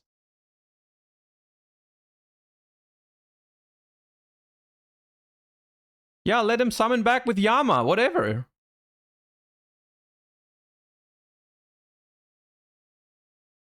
I'd rather them have a thing on the board than a card in hand. Calm down. Let him have an Aruha. What is the Aruha gonna do?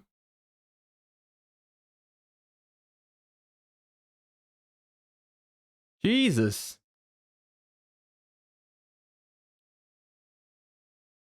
I have a Calamity, next turn, a Blazar, double effect Veiler, and a trap card. And you're like, no, he gets an Aruha.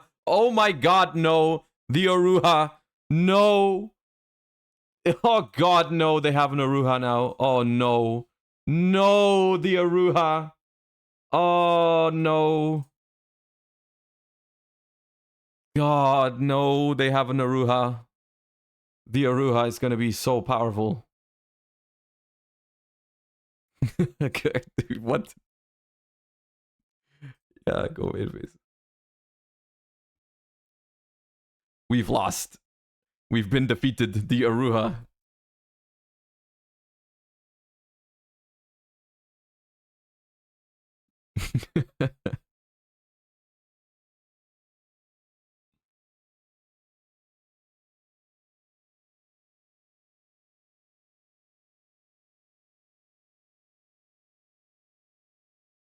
For a failed first turn? Yeah, that's the thing, right? Keep in mind, we would have done much better. So, okay, so effect. When I move, you move. Doof. Doof. Doof. Doof. Doof. Doof. Doof.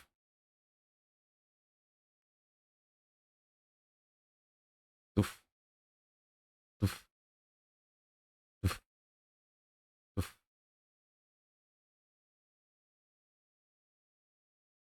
Doof.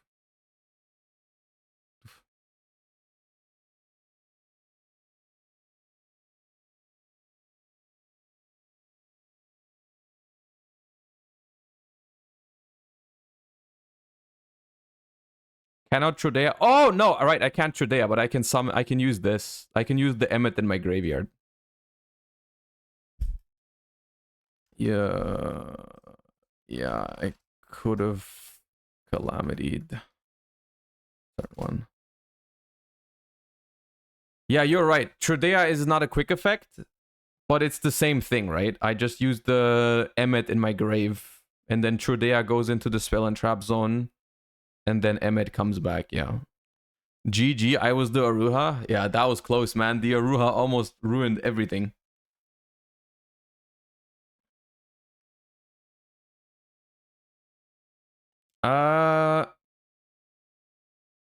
Okay. Best of 3, let's go.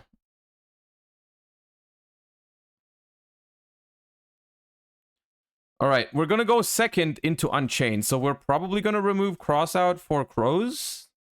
Fenrir is really good going second against Unchained.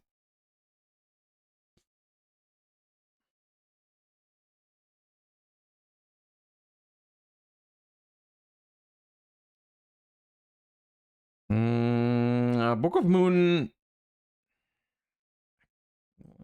Oops. No! Book for Caesar, yes. However, we're playing like infinite hand traps, and Fenrir technically also outs Caesar, right? Technically, can.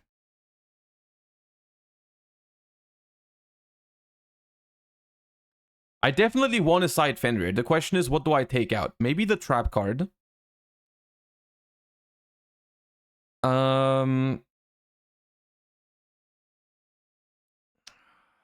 The question is, do they play around Nip or not? We could side out one Emmet.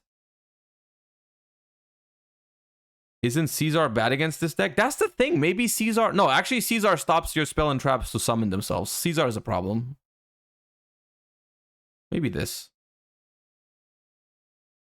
I don't have that. The side deck I built doesn't have... the side deck that I built doesn't have crazy... Like, I didn't count how much I side out and side in for each matchup, so it's not a perfect side deck.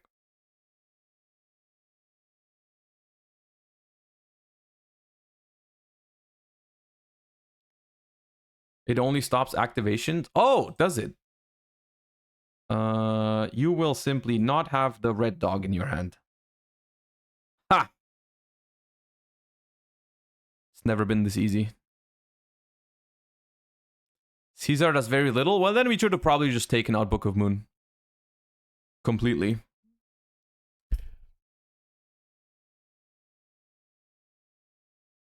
Then we probably just take out Book of Moon in this matchup, because we care about nothing they make with Book. What can they even Caesar then?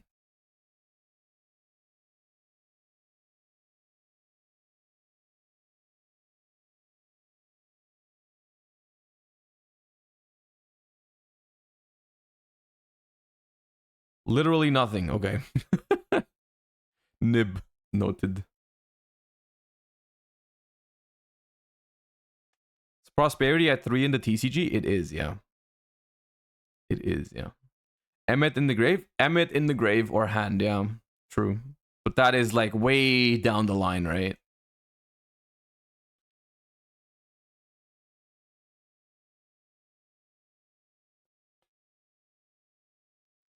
Okay, so important things we've already learned about this deck in just the first match.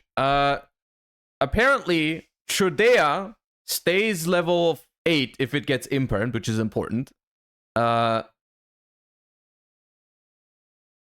You cannot Caesar any of the spell and traps. And Emmet is only the opponent's turn, which is also very important to summon itself from the hand or grave.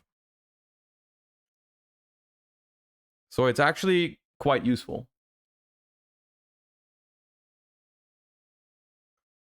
And the grind game of the deck is really good. The grind game of the deck is really good. The fact that the synchro is both end phases is also something that's very easy to miss. Because you go like, when you learn the deck, you look at like the first turn combo and you're like, yeah, of course, end phase use the effect is part of the combo. I didn't realize it was both end phases. Why not testing Horus with it? I mean, I'm not saying you can't play Horus with it. I'm just not... I currently am not doing it. But you can try it. I just wanted to try with the pure deck first. Can you recycle the synchros? Well, Crimson Dragon always bounces back into the extra deck unless it's like stopped somehow. The Legatia you play 2 copies of anyways. And I don't think you need multiple Calamities or multiple Quasars. It's probably fine with 1. Technically you can... The trap card can summon the Centurion Synchro from the graveyard.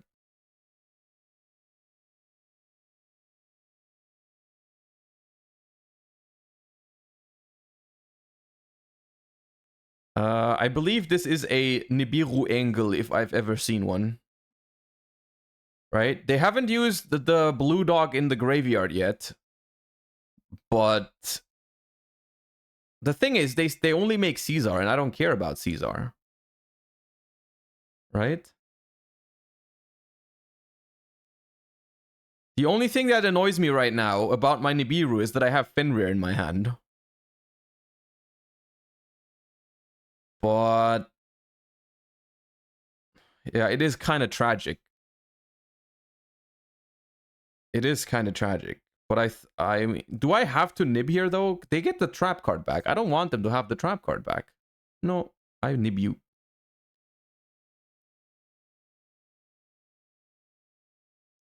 Put the token in attack and crash. Well, the token is going to be 7k.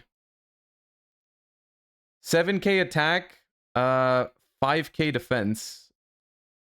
In attack, I guess. Beep boop.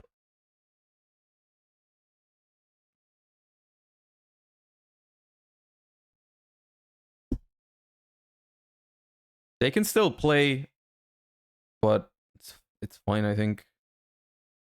It might still make Griffin if they play that. Like, they can still go Blue Dog, Pop, Revive, make the Link 3, link with my Nib, something. Oh, have they used this? I think they did. Yeah, that... I mean, Caesar does nothing.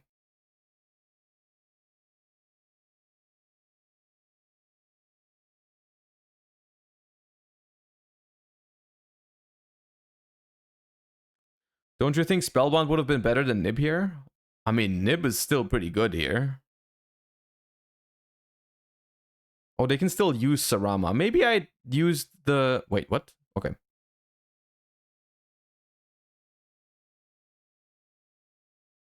Why didn't they reset? Anyways. I think I used Nib too early.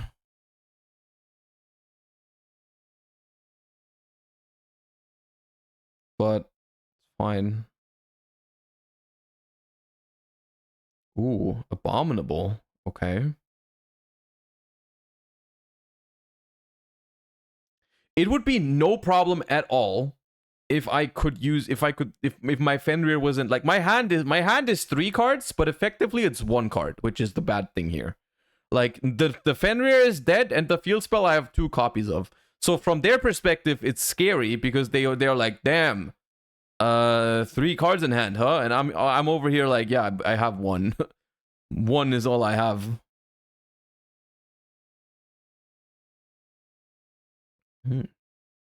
The Book of the Moon. Okay. We don't care about the Caesar. We don't care about the Caesar. So the book is actually not a great draw. I think we still are on 1 card. I believe we have to go attempt the battle phase to force the rage. Yeah, I think it's a battle phase angle. So Caesar, chat, another important thing. When a spell, trap card, or monster effect is activated that includes a special summon. What this means is if you have a Centurion in the spell and trap zone, and activate the effect to summon it, your opponent cannot Caesar it because it's not the activation of a trap card, it's the activation of a trap effect. That's different. We go to the phase where the battling happens.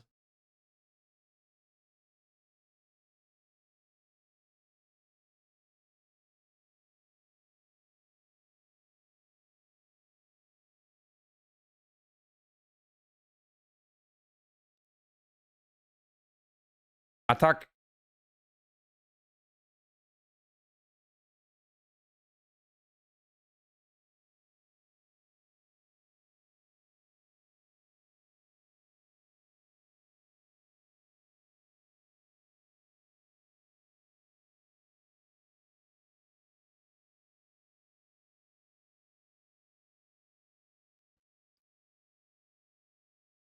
All right. Dog is in hand. Main phase 2. Stand up.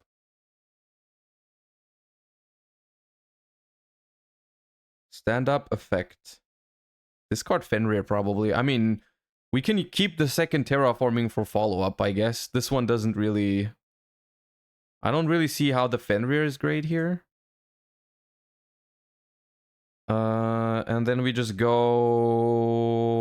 Here, I don't think it matters which one we do first, because we know they don't have any disruption, right? So, in this case, literally irrelevant, I think.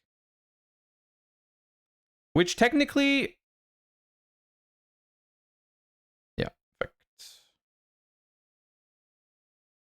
Can't. Not trap activation. Just trap.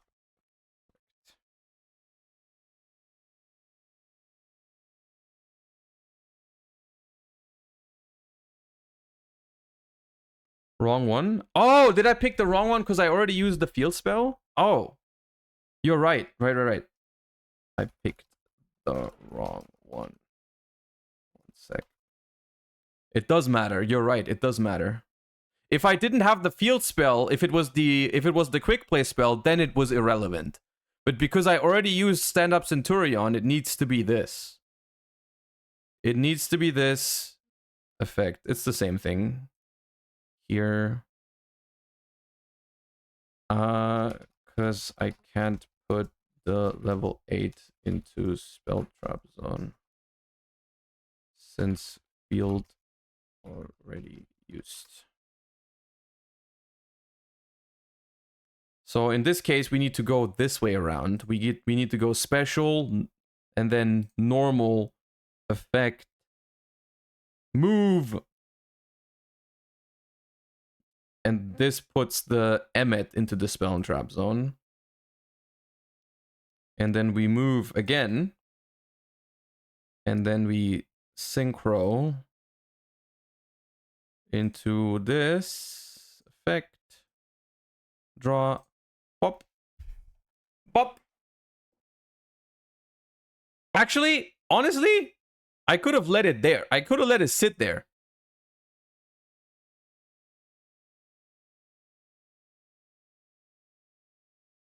Well, they can pop it with their own dog anyways.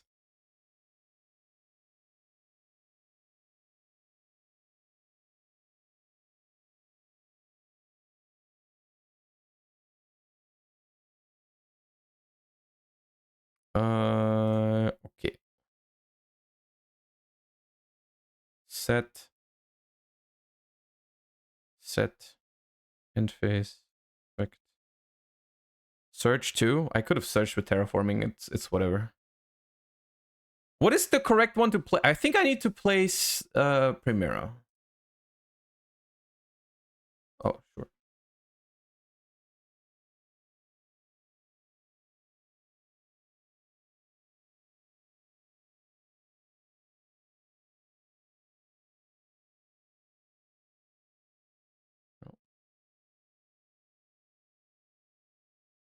Sfaxu, thank you for the prime. Appreciate that.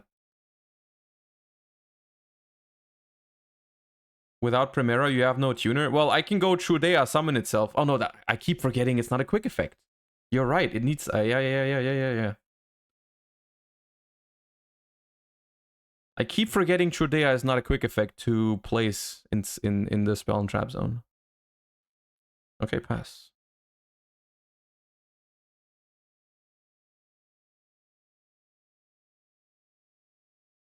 So do I need to book it? No, I don't need to book anything. It's fine. So I know the card in hand is Contract.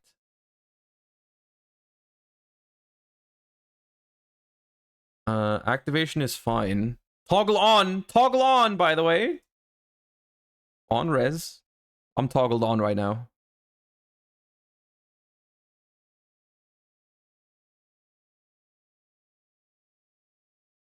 Okay. On res. Effect Primera.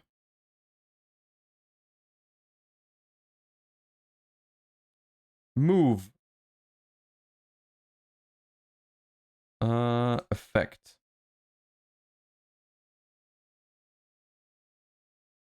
Add Faith.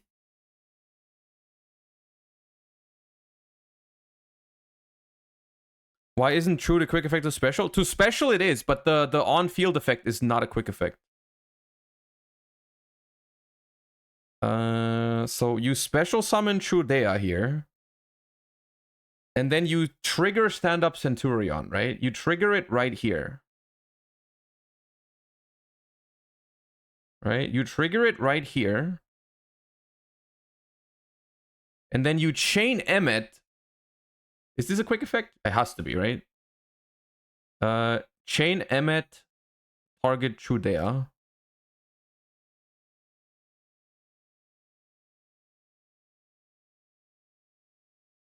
I'm just trying to think if there was any way they could chain block me in a way, because they have quick effect Rakea to pop Sharvara, but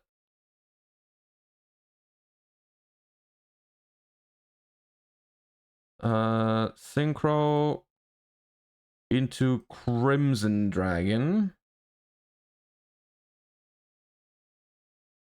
And then just effect.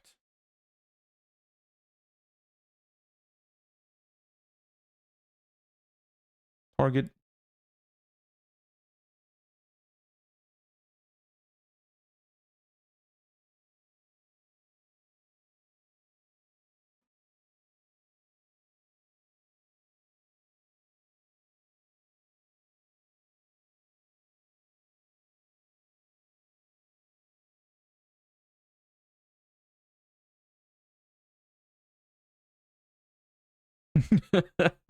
Cringe? It is cringe. It is cringe. No! Access code! Okay, this is a proxy for Little Knight, right? Yeah, it's a proxy for Little Knight. Okay, end phase, boom. Give me Emmet. Because I only played one. Proxy on DB? Yeah, they forgot to put it in, that's all. 4035. Nothing triggers on the destruction of a warrior, right? It's like this thing would be if a card you control is destroyed by battle. This would trigger. I mean, I can just play. I have imperm. Yep.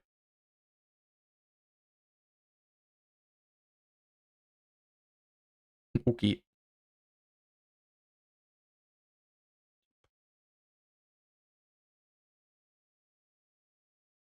Your follow-up is immaculate with this deck. By the way, your follow-up is something else.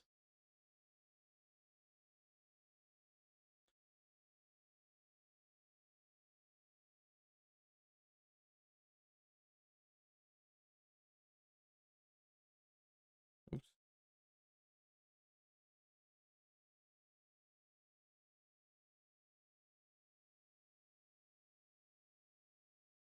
Beep beep. Bro, these are cards, by the way, that when they made these cards, they were never Wait, was it 5 this time, right? 5.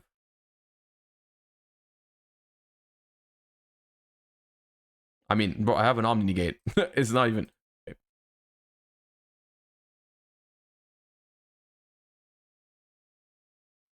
These cards were not meant to be in one deck together, but here we are. The Cosmic Blazar and the Hot Red Dragon. It's actually an anime fan's like wet dream. This is why I thought they were gonna ban Crimson Dragon eventually, but it just came out, so you know. I guess that's... Blazar negates everything for a turn?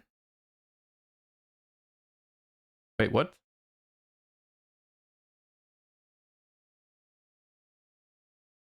No.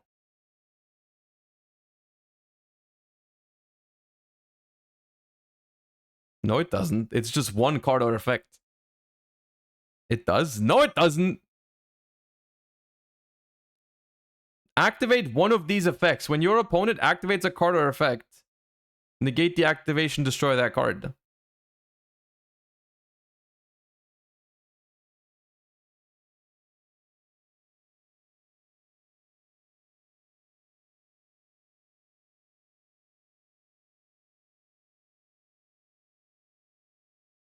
Banish is not the effect, is the cost. Wait, what? Must be sync. You're fucking with me, right?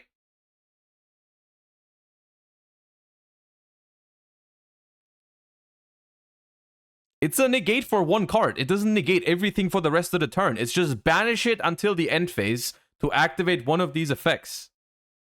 What are you saying, Quantal? What the hell? I have been one guide, but I've been one guide by Quantal. That's why I stopped. And I was like, hold up, what? World champ, by the way. World champion, by the way. Okay, next up, Rescue Ace. Rescue Ace next up. I swear someone gaslit me into it. Well, yeah, now, and you have just carried it on in true Twitch chat fashion. You heard it somewhere and you just carried it on into the Twitch chat. You're like, yo, did you know? The thing negates for the entire turn. The funniest thing is that you told me to reread it. You're like, no, read it again. Read it again. Okay, I need a Rescue Ace enjoyer right now. The dual password is Josh. I want to play against Rescue Ace. I want to play against Rescue Ace. Let us begin.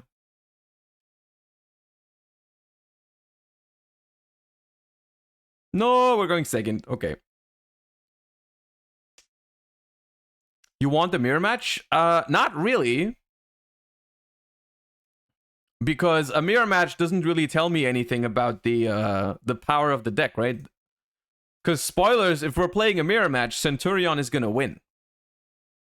You thought about that?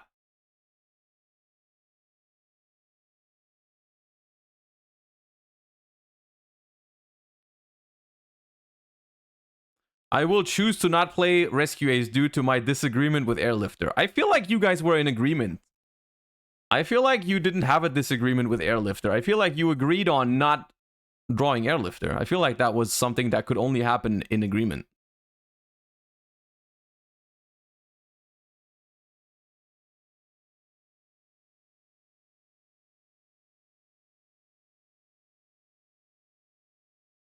Okay, air is lifted.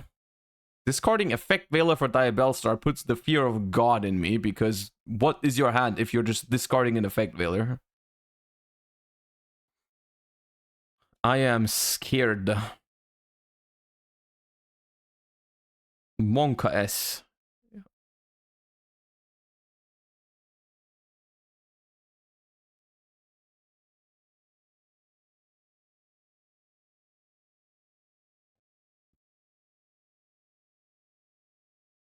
Jet Synchron. Uh-oh. Uh-oh.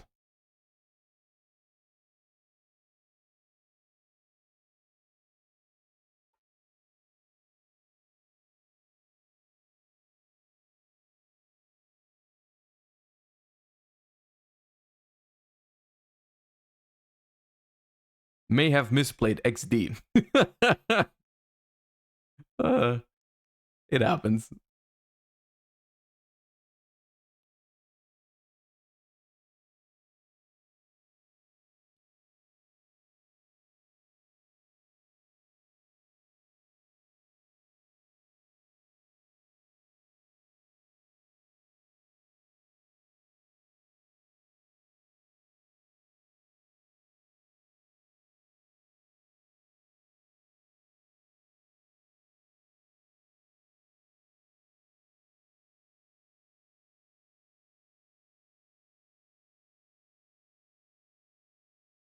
Well, they played around my nib.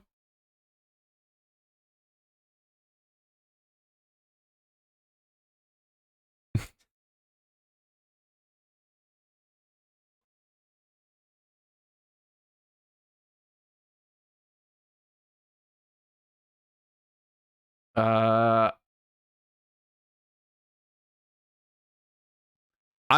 was about to say just redo the first turn, but I think it's easier if we just finish this game and we play a best of 3 anyways. They get to go first once more after this, so it's whatever. It's whatever. Let's just try and see how we would play through this board. I think we start with normal summoning Primera. That seems like the least important piece of our hand right now.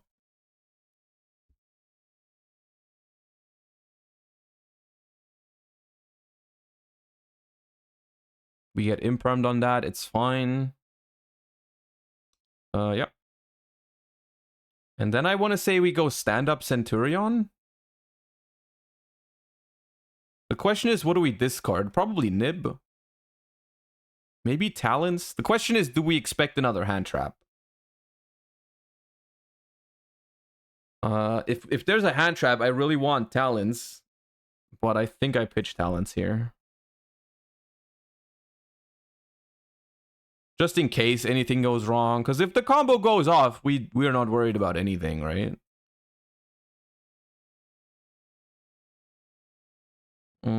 True Day Effect. Not in the imperm column as well. Beep.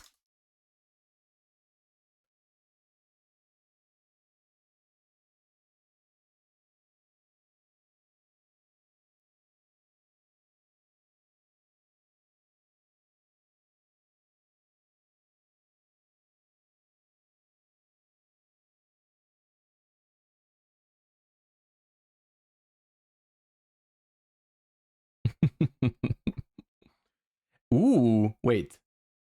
Oh, before activation, I assume. Yeah, okay.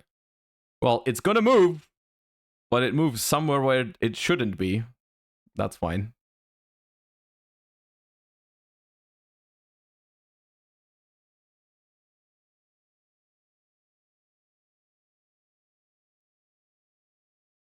Emblema, the perfect extender here.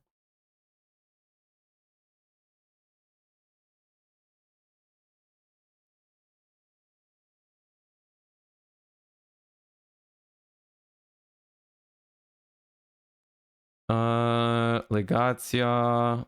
Effect. No, my talents! I'm in shambles. I'm so mad right now.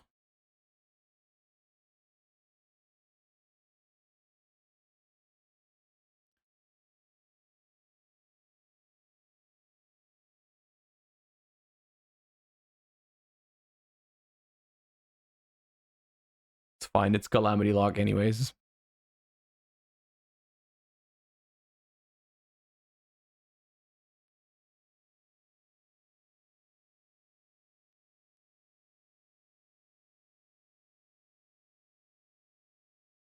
Wait, they could have summoned this back, right? But I guess they wanted to keep the emergency. Maybe.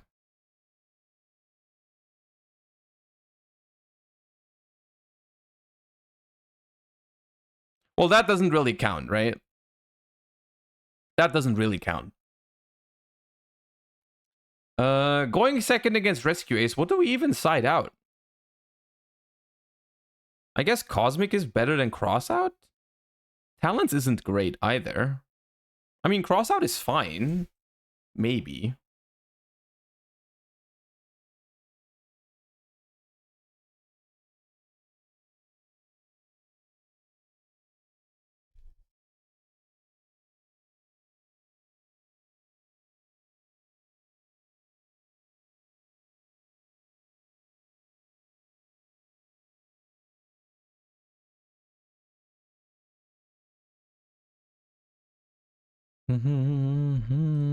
That's an Ash, right?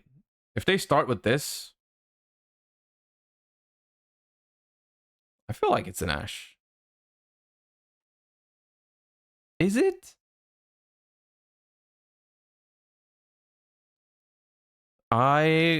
It's probably summoning Hydrant. I'll Ash it simply because I'm not aware of how often you would start. Okay. Okay. Nice Rescue Ace game.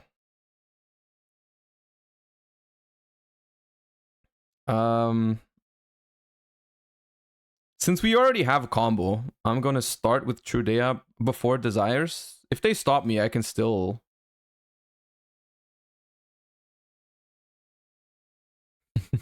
Edge, thank you for the 3 months. Appreciate you. Okay. They imperm the Trudea. We go Emblem.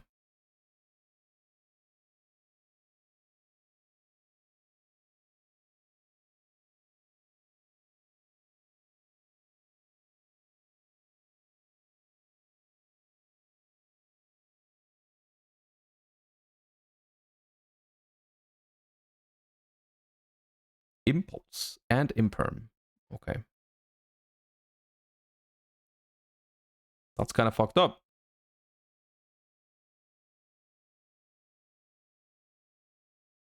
So because Trudea was normal summoned, this time it is level 4, so that's kind of fucked.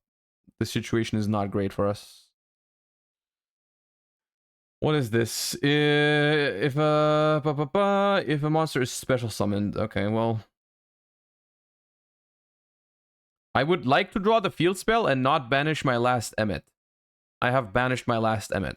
That is unfortunate. Do not ash me right now. Oh my.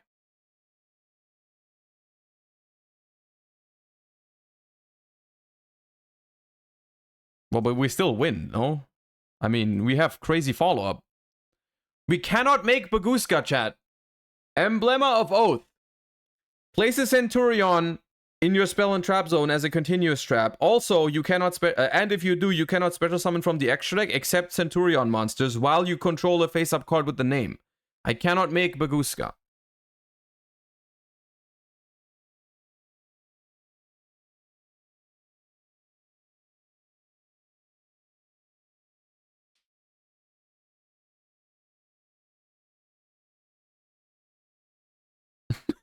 It's so sad. It's so sad. Oh my. Oh god. Preventer effect summons out fire engine. To which we... What is this? Special summon Loris is the clear effect. Move this down here. Special summon this here. They can attack my Trudea, it's fine.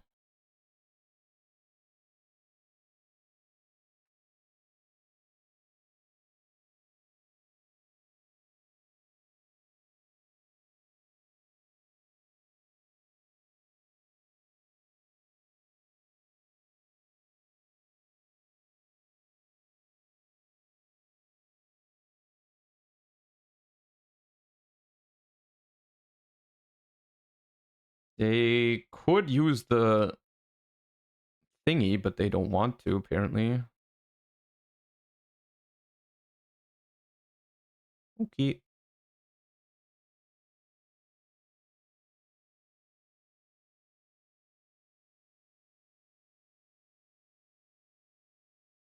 Yeah.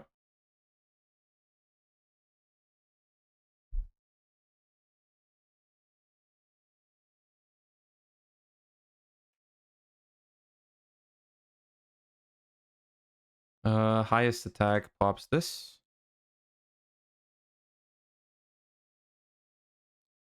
Yep.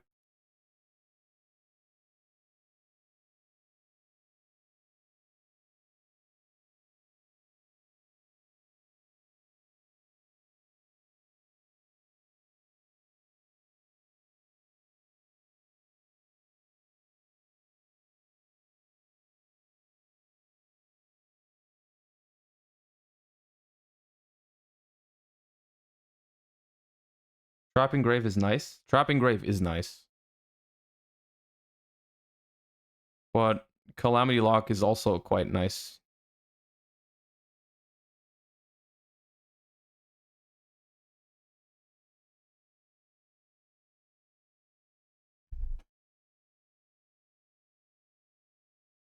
Sure. On reste. No, do not clip that. Come on. Beep. Beep. Beep. Beep.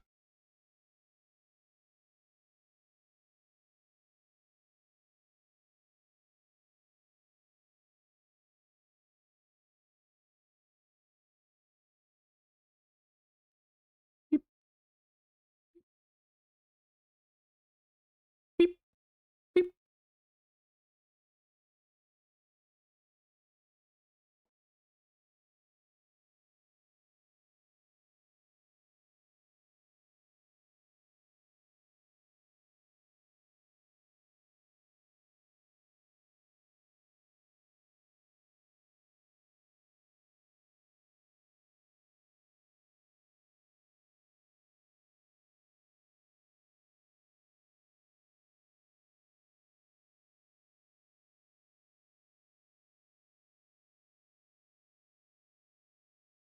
Okay, you get another one.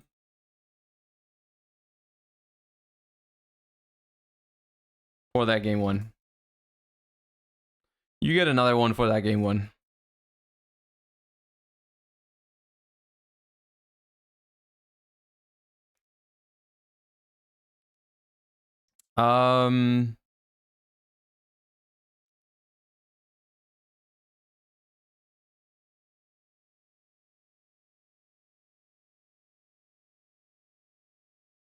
How's the new Centurion stuff? Not bad.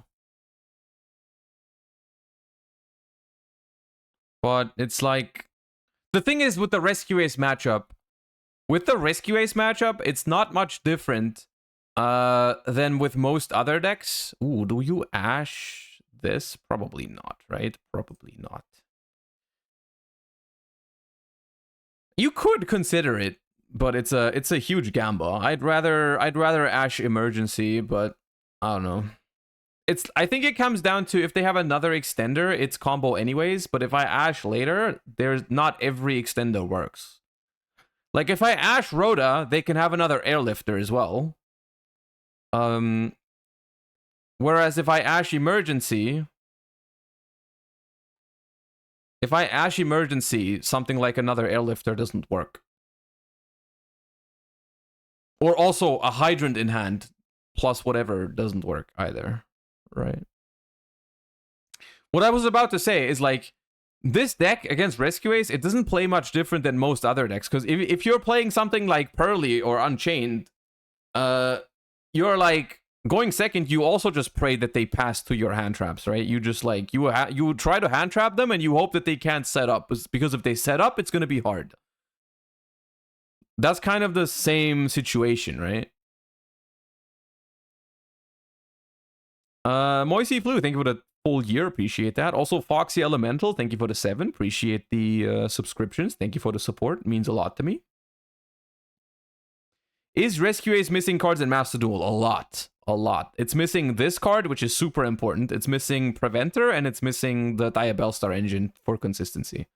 So it's missing 2 really good Rescue Ace cards and the Sinful Spoils engine.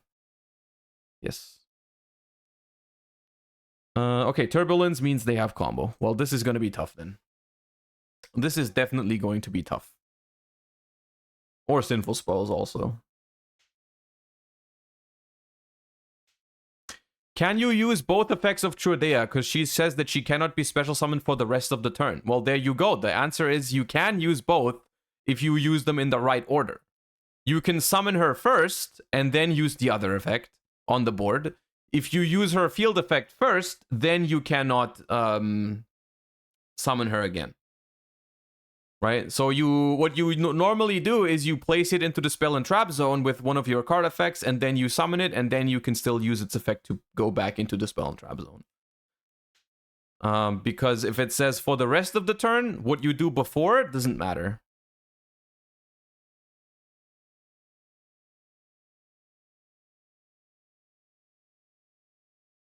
Will you be testing Fire Kings anytime soon? Yes. I was planning to do the same thing that we're doing right now for Fire Kings. A little bit closer to the structure deck release, though. Pretty much.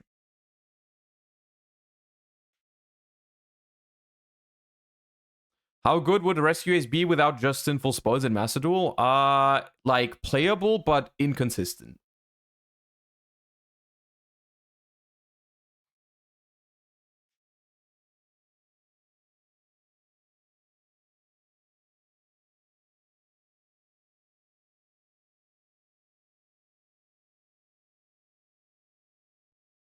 Did you consider the Super Heavy Samurai engine? I haven't played it myself yet, but we've talked about it already. It's playable.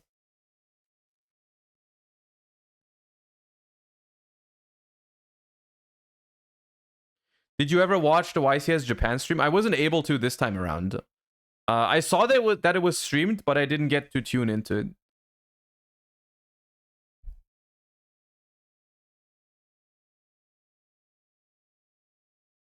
Like, especially without Prosperity in Master Duel, I don't think you can play Rescue Ace. Well, with one Prosperity, it's like super inconsistent.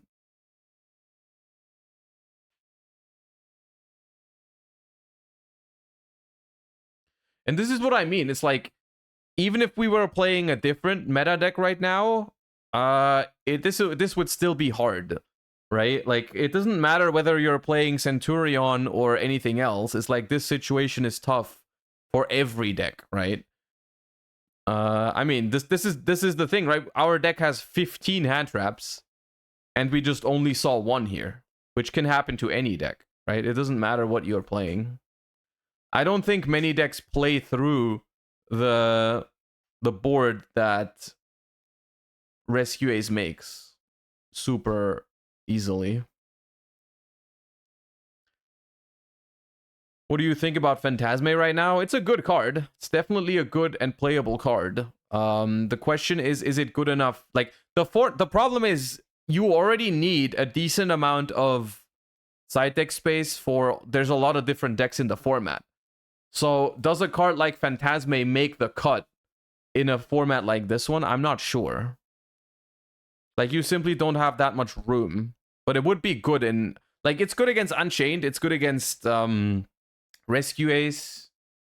It's good against... What else? I mean, any Link focused. I guess you could side it against here because they link consistently. I mean, it's like SP Diddle Knight kind of makes it so that almost any deck Link summons, right? This guy's on Jet and the Firefall package, apparently.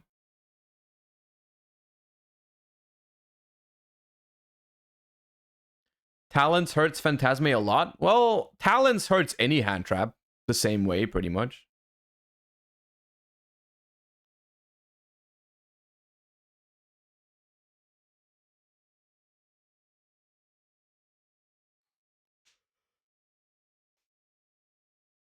The book is especially bad here.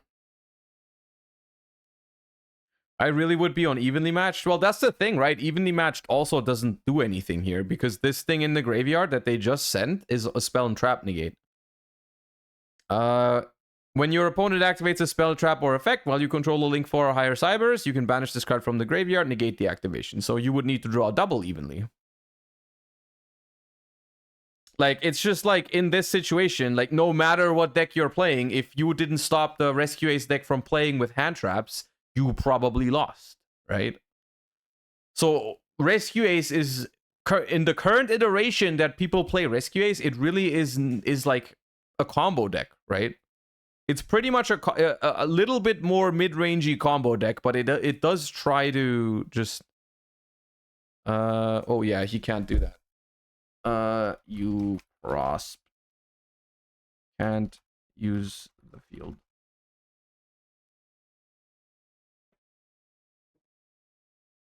It doesn't make a huge difference. We're not beating this deck anyways, this setup, I don't think. I mean, we could try.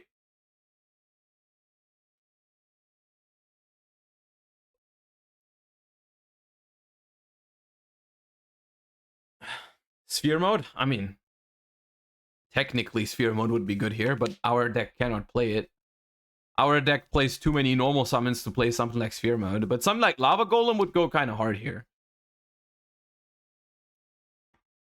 But even if you have Lava Golem, you still have to deal with the back row, right? So, like, that's the thing, right? Board Breaker approach is just really tough to resolve against Rescue Ace because there's no one Board Breaker. Poggers. There's no one Board Breaker that stops them. You need multiples. But Lava Golem also... Yeah, I don't mean in this deck. I mean in general. Like, Lava Golem in general is fine. But not here, of course. Well. Whoop. Whoop. We lost 1 Emmet, 2 field spells, 2 Trudeas. Okay, it's kind of tough. Okay, Dead Terraforming has been acquired. Fog Champion.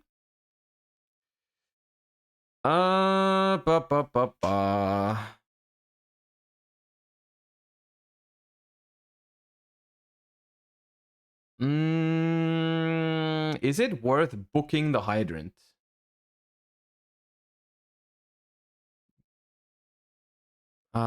Is it worth booking the Hydrant?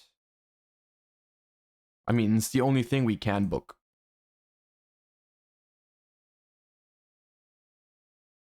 Oh. You negate Book of Moon, but not Desires? Interesting.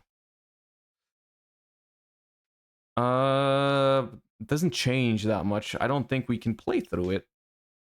I do not think we can play through it.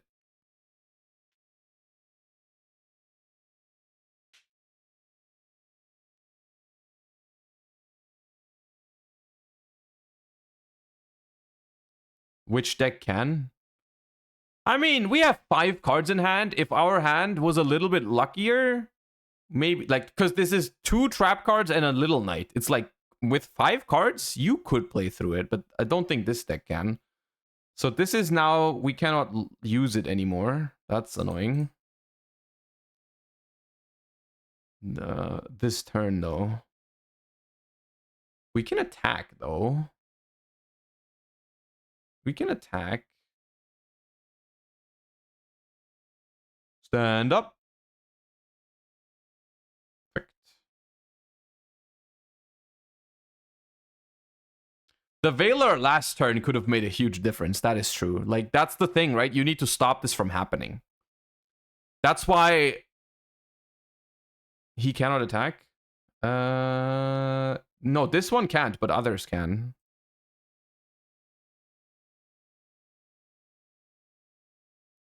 Putting Trudea, or we could put Emmet directly. Putting Trudea, I don't see what it does. Actually, that's fine. Put Trudea.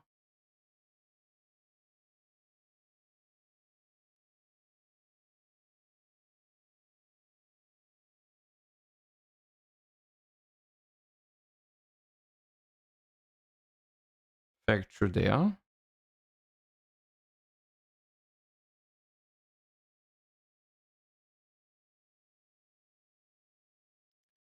Immediately gets extinguished on summon.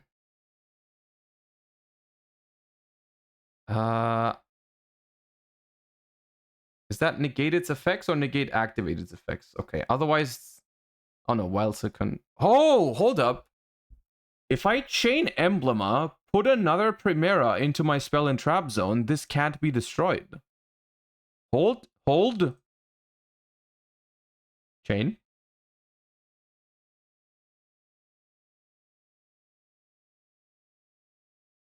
Because this is level 8.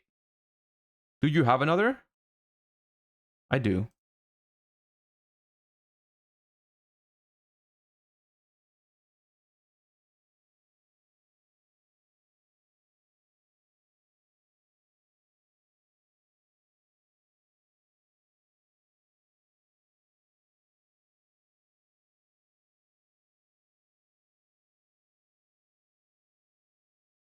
And now what? We just attack the hydrant, right? Now I can't synchro with the Primera. The Primera cannot be synchroed with. Can I still summon the Primera? This one was normal summoned. And it was negated. So you can add a Centurion. Also, you can... Yeah, I can. I can still summon it. Ooh. But they still have Little Knight. They still have the Little Knight. The Little Knight. How do I out the Little Knight? If I activate Primera now, they just banish my Trudea. And then what? Crash first? This can't attack. This cannot attack.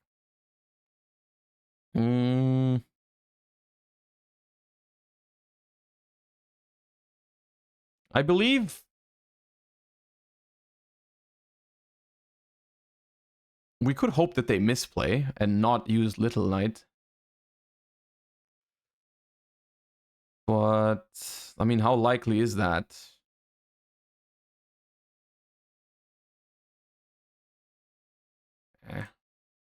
Oops. Misclick. Misclick.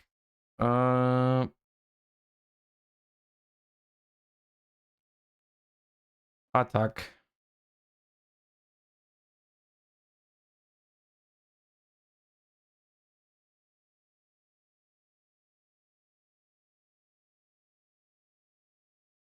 I mean, if I use Primera now, they just chain Little Knight.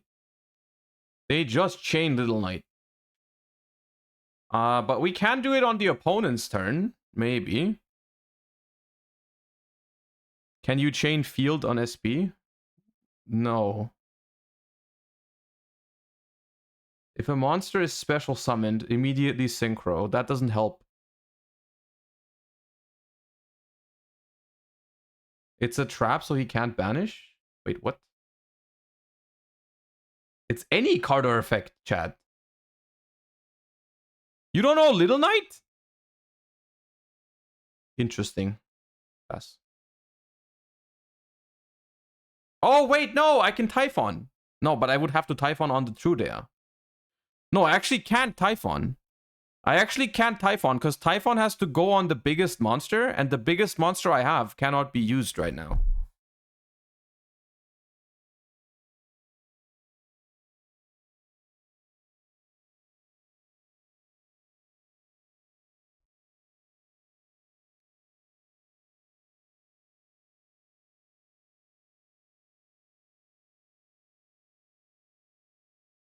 The Diabell Star.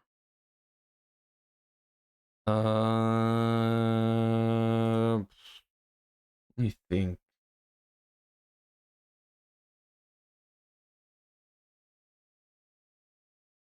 If I go stand-up Centurion here, that's a level 12 synchro.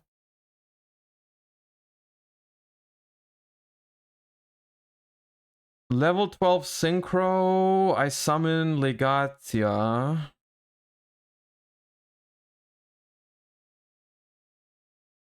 Yeah. It still is level 8, right? It's not... Yeah, okay. So I'll activate this.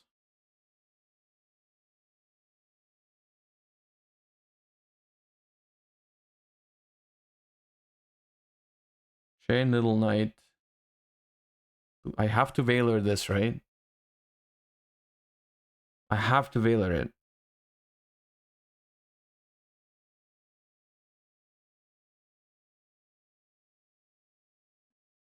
Veiler the Little Knight.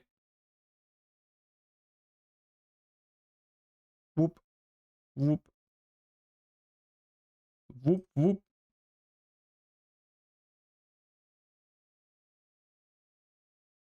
Effect. Do they not play aggregator? Aggregator wouldn't have done anything. They send it. Oh my god, we're the best.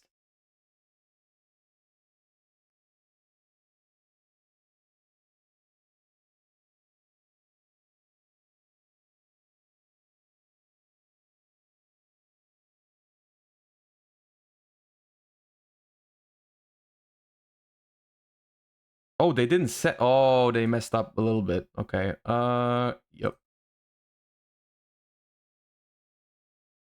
Wouldn't aggregator have negated? No, they were turn player, so it goes chainlink 1 aggregator, chainlink 2 legatia, and then I resolve first before they negate it, so it actually doesn't do anything. Is it worth ashing the field spell here? I do think it is. I do think this is annoying. I don't want them to recycle and draw. I'll ash it and just hope they can't do much. I mean, we do have crazy follow-up still. Unironically, we have crazy follow-up. Because if they can't kill, they have to kill this, basically. Otherwise, we get to put back from the spell and traps from the grave. We can still summon Primera to search.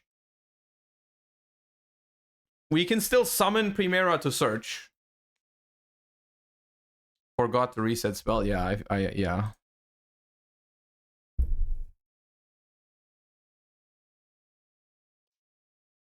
Why can't you use Primera, but you can use a token for Typhon? Well, that was a crazy sentence you said. You cannot use a token for Typhon.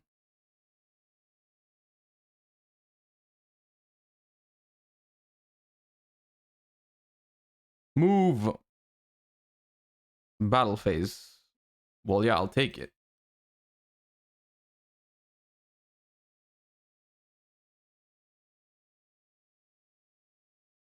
Yeah, we win this. I do think this game...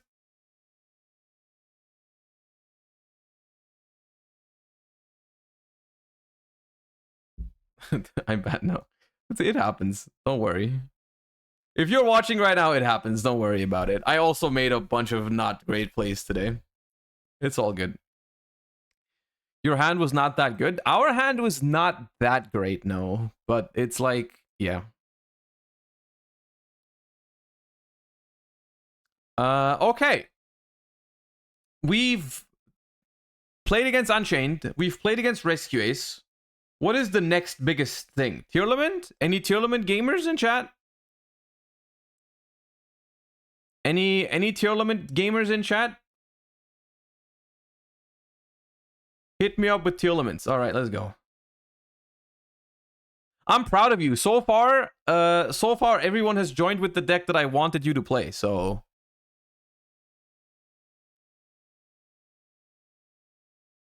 Okay, this is a good hand. This good hand. Ooh. Ooh.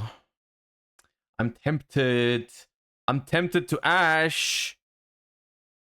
I'm tempted to ash Pearl of Rhino. I'm ashing Pearl of Rhino.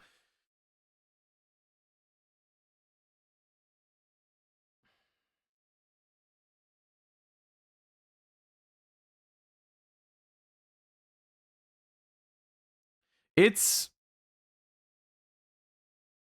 questionable, but the thing is, I would ash Sharon anyways, and if I let them search Sharon, they just have one more card in hand.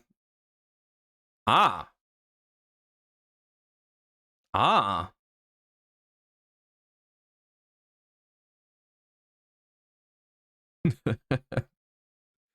Hieroman's strongest. I see. Stand up, Centurion gamers. Stand up. Bop. I believe we discard... Since they didn't have Ash, they didn't have Imperm. I think we discard Cross out.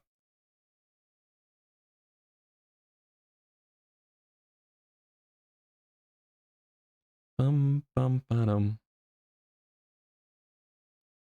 True, they are. Effect. Move. Effect.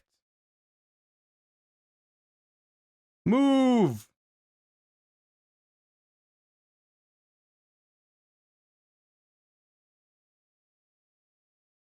Move.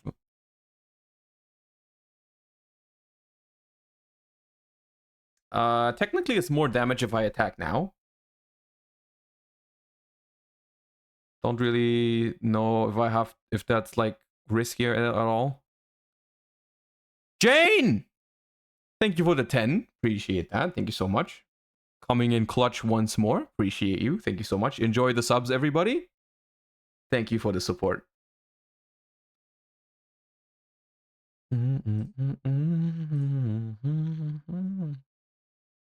Ah.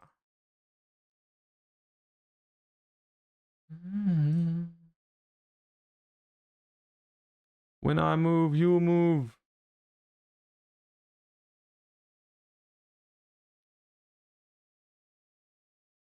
Pop the field, but it only pops monsters. Otherwise, it'd be crazy. It's a pretty good card regardless, but, you know. Nessie. Nessie is fine. On resolution. Oh wait, no, first I need to pick. Never mind. Ah, sniper man. Okay. On res.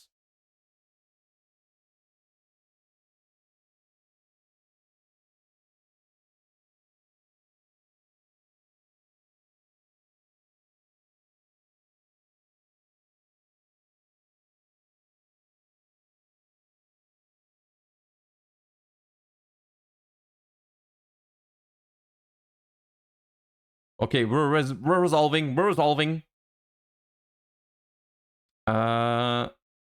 Effect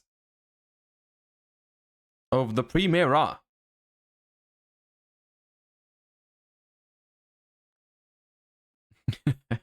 Oh god.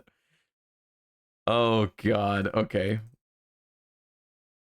Bro, we can't be stopped. Give me those crows.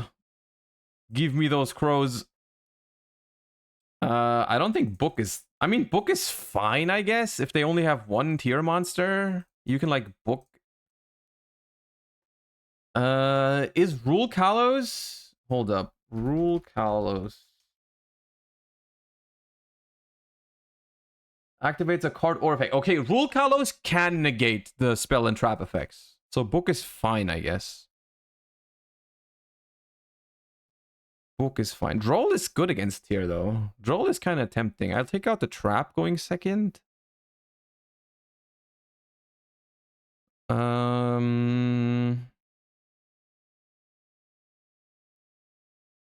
take out the trap going second. I'll take out...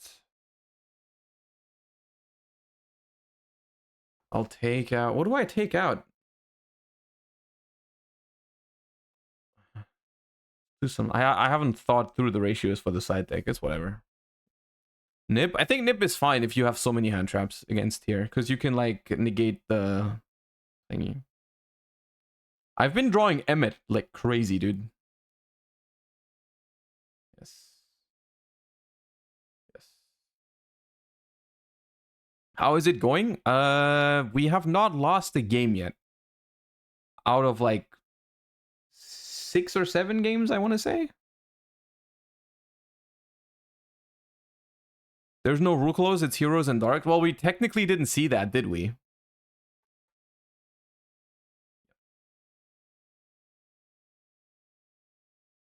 It's not tier 0. Calm down. It's not that powerful. It's a good deck, but it's not tier freaking 0.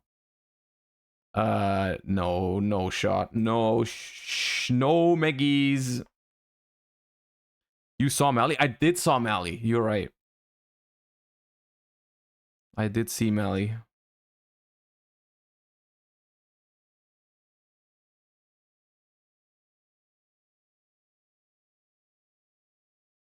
Is it worth the price tag? Well, that I don't know. I think it's... the way I'm seeing it right now, it's like it plays relatively straightforward, so it's relatively, I would say, beginner friendly. Like, I mean, yeah, we made some mistakes, we made some illegal activations because we didn't remember some of the effects, but this is the first day of me playing the deck, and if I feel like there's a ceiling to how crazy it gets, in the sense of it's not that, it doesn't seem that complicated once you have your rulings down. Like, once you know what you're doing, it feels like fine, in terms of how hard it is to play. So it's relatively beginner friendly, and it's definitely not bad. Like, it's playable for sure, even though, you know, the Rescue Ace deck, the Rescue Ace matchup would have probably been a little bit harder had they managed their resources a little bit better. Like, you know. Ooh, the Strudel Mill. The Strudel Mill is scary. Rhino Artifact. It's fine.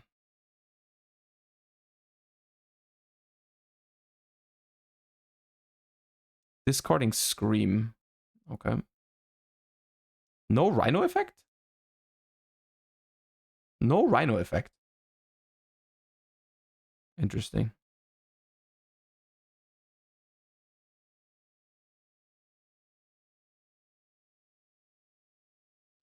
You see how hard Nib would go here, by the way? I have to crow the Strudel, otherwise it makes Baron. Otherwise it makes Baron anyways.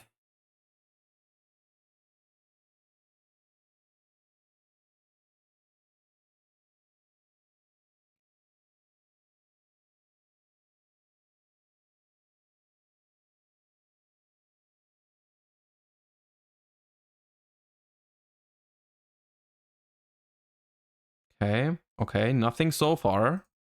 Already used Scream. Come on. Come on. Okay, Keldo is fine. I had a mini heart attack right now. I thought it was I mean, it was an Ishizu card. I was like, oh god.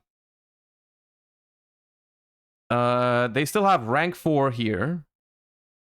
They still have sprint here if they want to. But it's not the end of the world. Which trap did they add?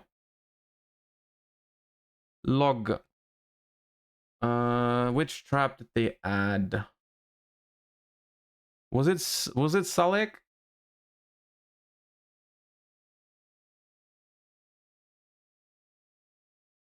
Probably Salek.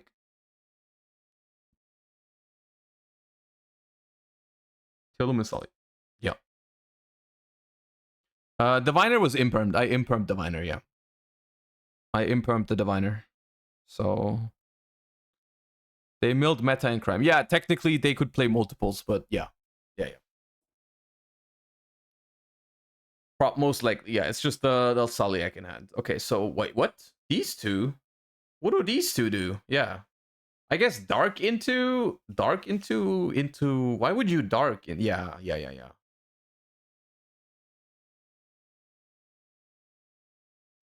The Redoer. Okay, Fenrir Redoer.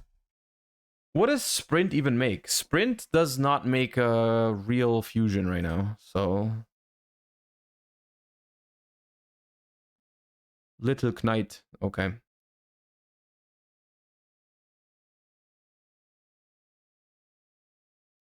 Anyways.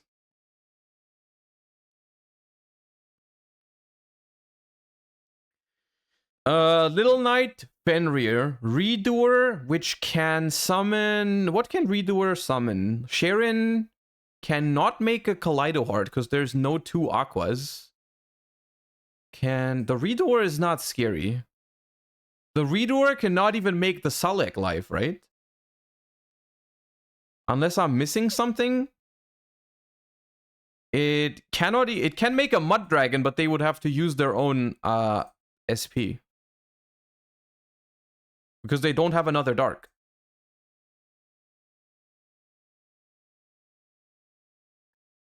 Okay, we banished the last Emmet in the deck, which is awful.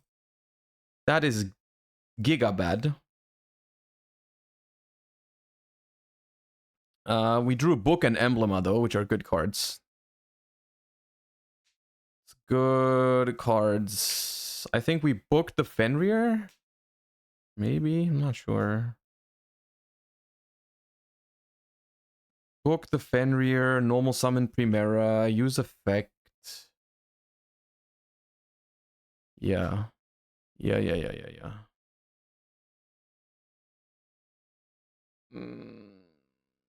The one-off quick play can put Emmet into the spell and trap from hack. I can, but I don't want to really search that card right now.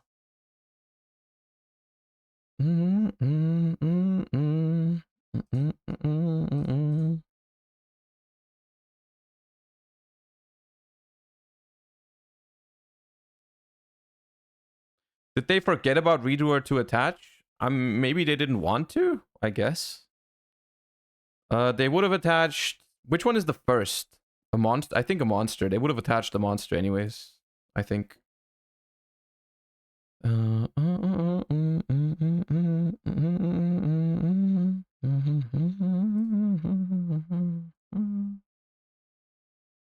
problem with stand-up Centurion is that they can just pop it.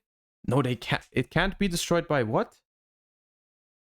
By effects while you control. Oh, yeah, they can't pop it. Sweet.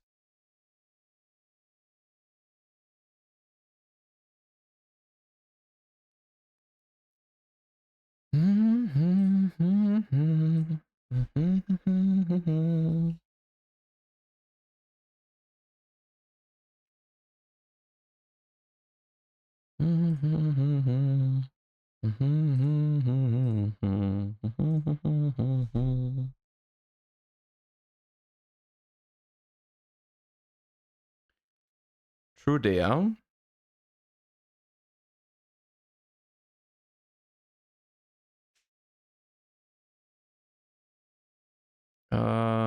Effect True Dea. Chain Little Knight on Primera. Well, yes. That I cannot prevent. Move.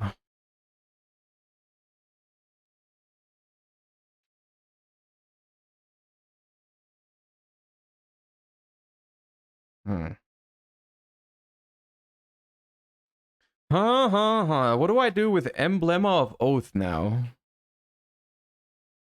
Because the thing is, if I go Emblema to get another Primera and summon that, they can just use the Shuffler in the graveyard to shuffle the tier cache and pop my True Dea, right?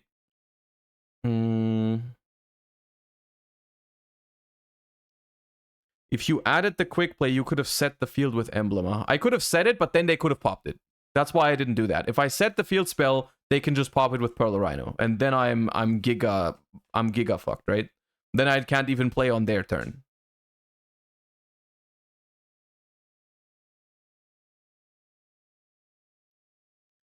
So I believe. Oh man, it sucks that I drew Emmet, man. If I had a different card and Emmet was still in my deck, it was fine. We get the Primera back in the end phase. If I go Emblema, I can set the trap. No, I sided out the trap. I can set the quick play. Maybe it's set the quick play.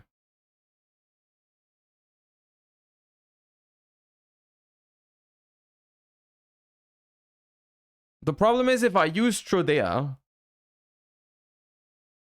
I'll use Trodea.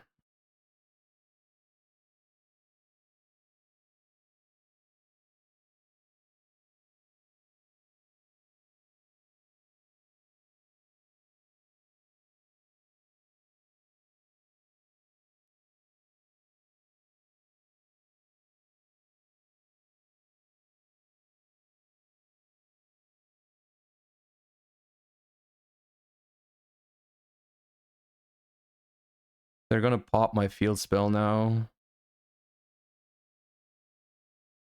Yeah. Move. They still cannot. No, now they can. Now I don't have a Centurion monster card anymore.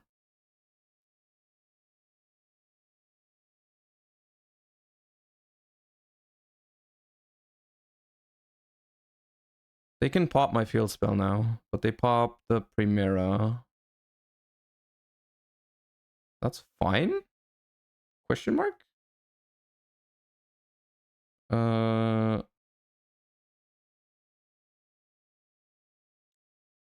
That still counts as a monster card? Oh, okay. I didn't know that. I assumed it specifically said monster card because you needed the... Okay, now that makes sense, actually. My bad. Okay.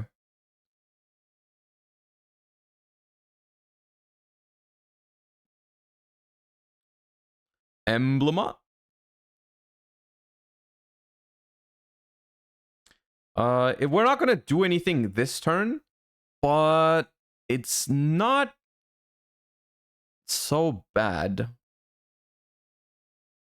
It's like... We have a lot next turn, technically, and they don't have that much going on right now.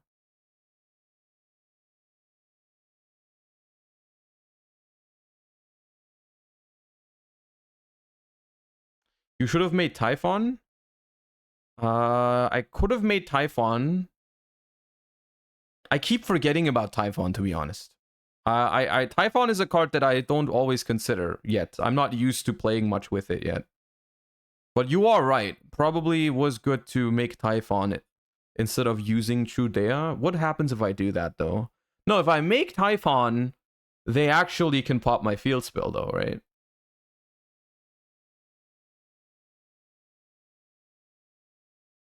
Or they pop the Typhon. I don't know.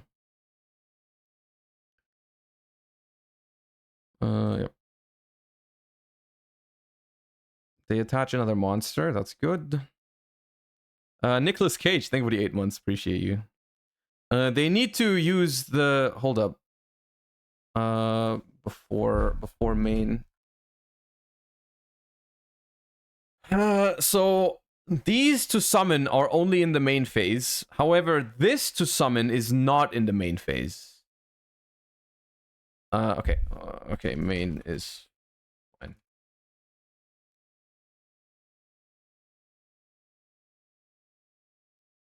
Okay. I will... How do I do this?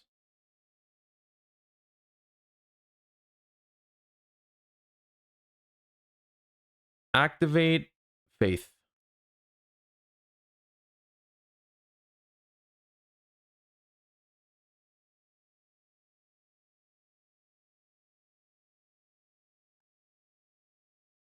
Place this in the spell and trap zone.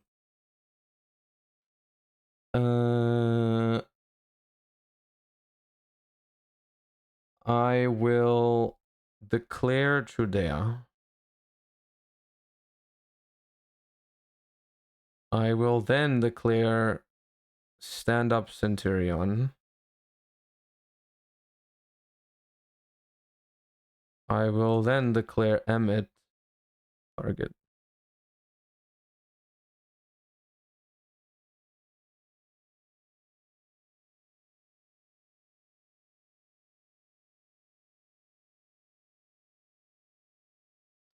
Cast Cross, think about it 2 months. I'm gonna be testing it. I don't know if we're gonna have the time for it today.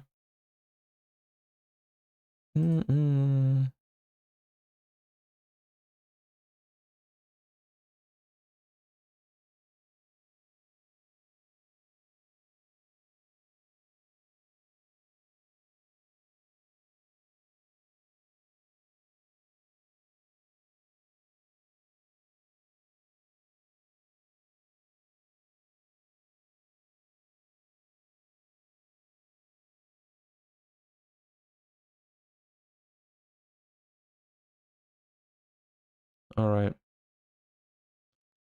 Now we're just gonna have to wait and see if they kill us. But that was, I think, the best we could have done. I think that was the best we could have done. You can still summon Premier. Yes. Yes.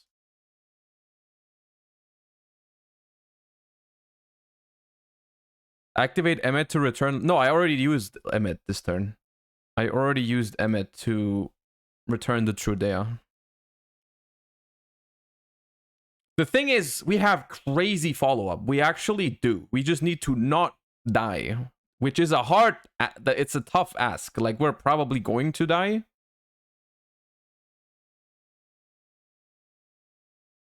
Unless this misses.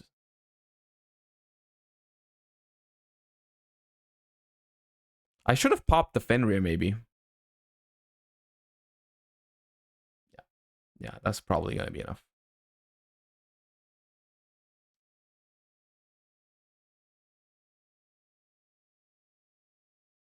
Oh, maybe no Tierney. Ah, Trivi Karma. That's going to be game. That's fine.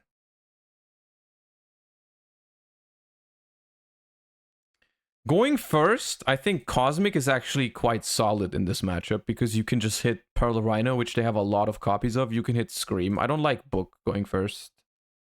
The trap card is good. No, not that trap card. That trap card is good going first. I don't think they play enough hand traps to justify main deck talents. The rest is looking good, I think. Like, Fenrir would be fine. I could side Fenrir. I don't know what I want to side out for Fenrir, though. Like, Fenrir is good, for sure. And I don't expect him to be on Nib. So, I that's not an issue. Is Fenrir better than, like, an Imperm? Probably. Probably. Is Imperm's probably better than Veiler, though. How does the deck feel so far? It does feel solid. It does feel solid. Not like insane, but just solid. Like this hand. This hand is very solid. Playing around playing, what is better? If you have both Primera and Trudea, which one would you rather start with? Which one would you rather start with?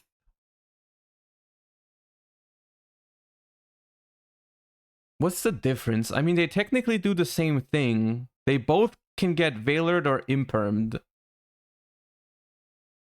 The Trudea cannot be ashed. Let's do that.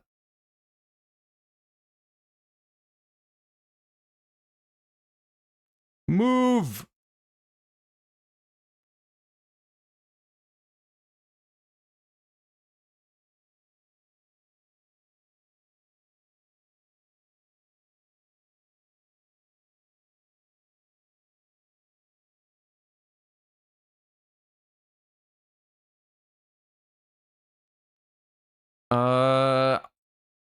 This I would play Prosp over Desires. I'm not in love with Desires, but it also hasn't costed. It has not really cost us a game yet. Okay, there was no droll, so I think we can just do this and discard this for the thing. Emmet goes here. Kekbek.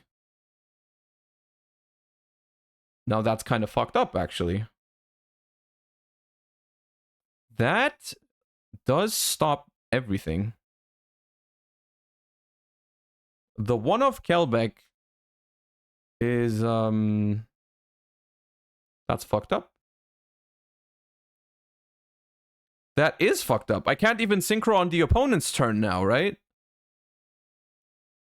I can't even synchro on their turn now.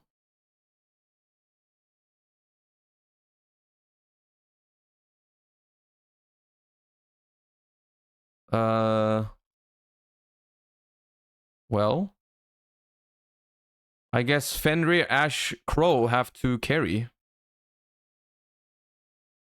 No, Kelbeck actually fucked me, yeah.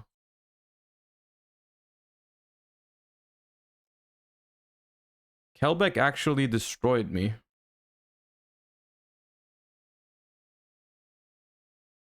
But this is where the non-engine just has to come in clutch, right? When your one-card combo gets stopped by a specific hand trap, you just have to hope for your non-engine carries. They have it all the time.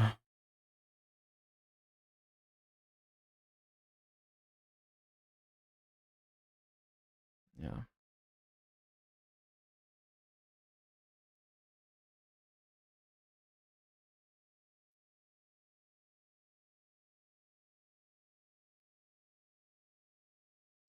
The Shireen, man.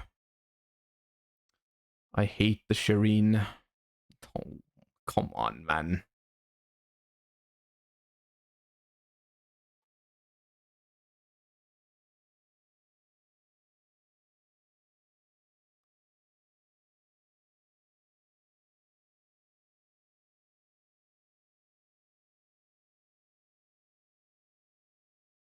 Okay, Meta Noise has no target. Scream searches, and it's not that bad. Scream effect. Do I Fenrir? I don't need to yet. I can Fenrir later. Yeah, go.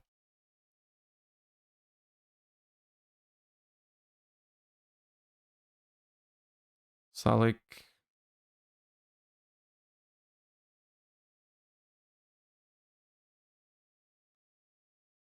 Trivi Karma adds Scream. Yeah.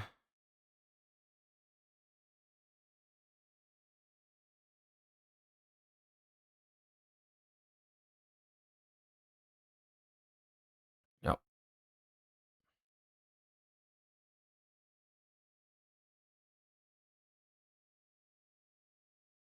Yep.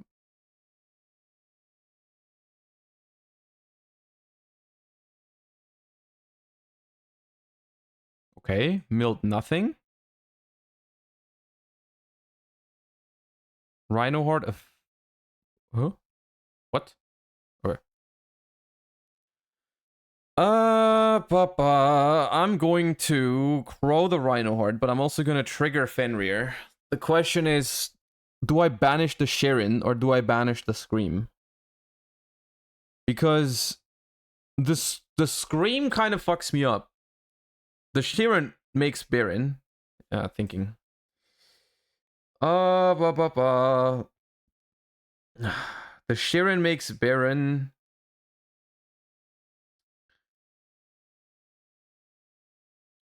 Maybe just Sharon and hope. I think it's target Sharon. Droplet. That's fucked up.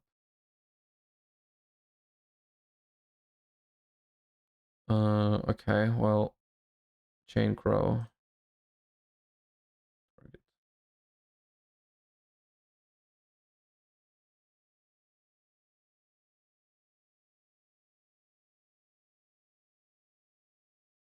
So the last card in hand is Salik, right? We know that. So it's all about this mill 3. Okay, okay. There's a chance. There's a chance. Think on res. Hand is Salik, right? Hand is Salik.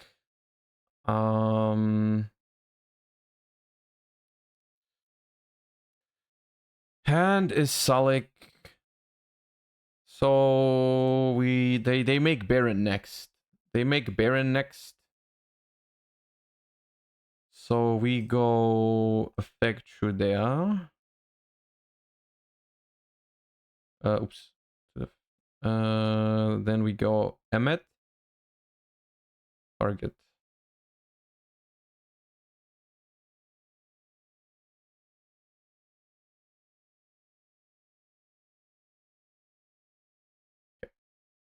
Just before they get Baron, I don't want them to negate any of this. They have a line here where they can still do something. Like they can go Baron, pop their own Salik. Oh no, they already used Salik actually. They don't have that line. No, I think we win. I think we win. This only goes minus attack, so they can't even kill any of the Emmets. I think we're fine. They can Dark into Sprint, but then what? Like, Dark Sprint, it doesn't do anything. It literally doesn't do anything. Yeah, it's just Baron. Baron pop and hope it's enough. But it's not going to be enough. Pop the true Dea. Yes. Can only attack the Fenrir. And we did this should be enough.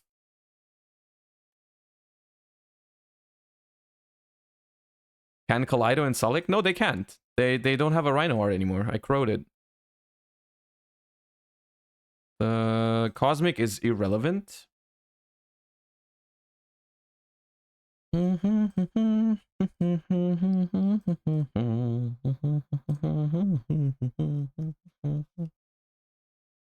The set is Sullick. Yeah, we know everything.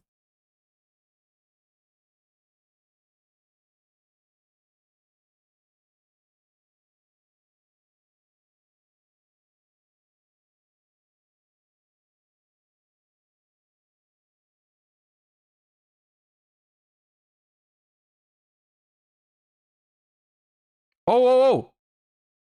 Oh, I can't do that. Oh, hold up. Oh, my bad. Then I might have to not activate this. If I don't activate this,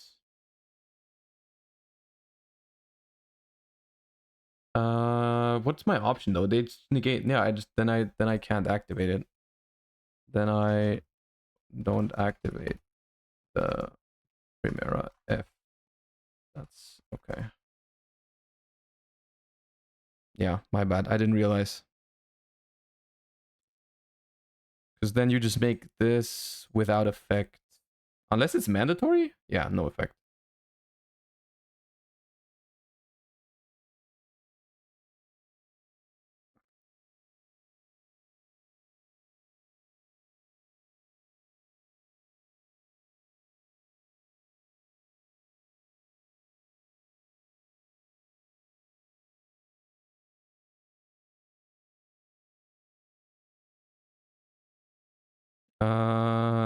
This one. Yeah, this way we win. Yeah. This way we do win. This is why a rank 8 comes up sometimes. I mean, yeah, try. Yeah.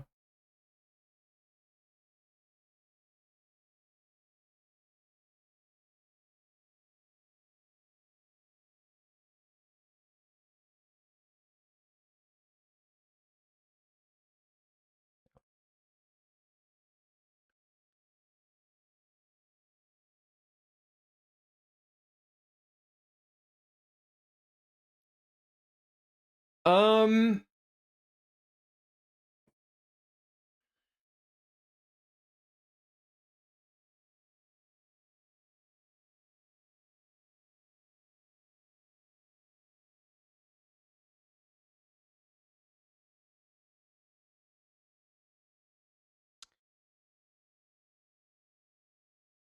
the scary thing is that it's already good pure.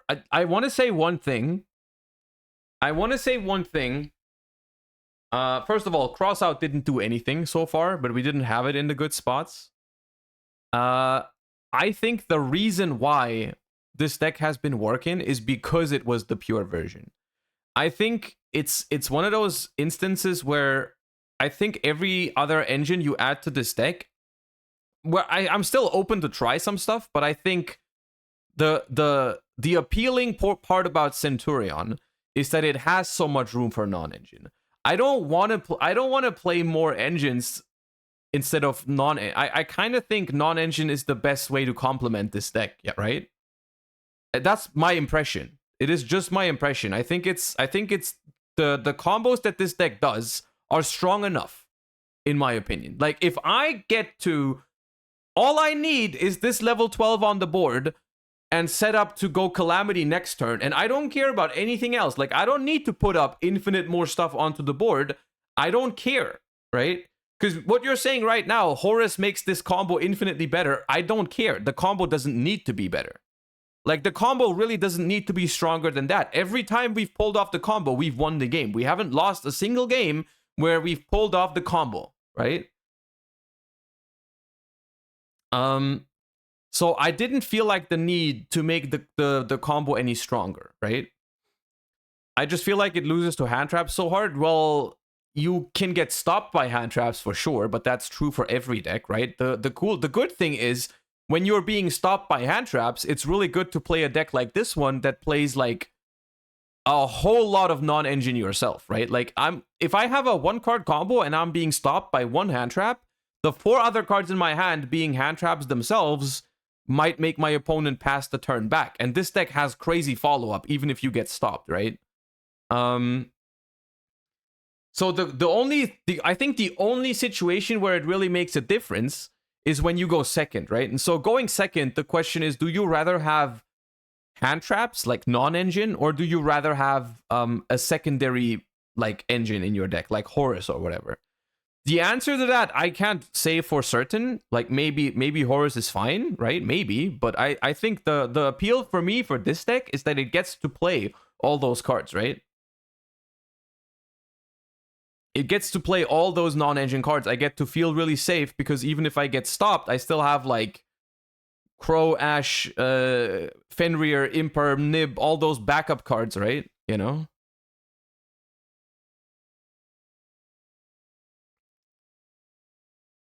What about consistency? Consistency seemed fine. Maybe we were just lucky, but I mean, what are the odds? Hold up. So we have in this deck, let me break out the calculator. Give me a second. Yu-Gi-Oh! Probability calculator. 40 cards.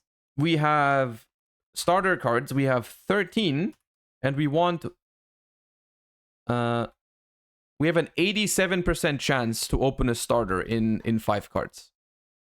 Plus desires, technically. Right? 87 plus desires is pretty good for going first. That's a pretty high percentage.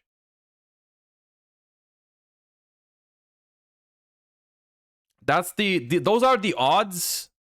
This 87.73% chance is those are the odds to draw Trudea, Primera, Stand Up, Emblema, or Terraforming, right? One of those 13 cards. Is solid. Okay, let's do what have we not done yet? Pearly? Any Pearlies? Let's do Pearly. Let's do a Pearly match. Password is Josh, as always. If anyone is any Pearly duelists in chat want to play.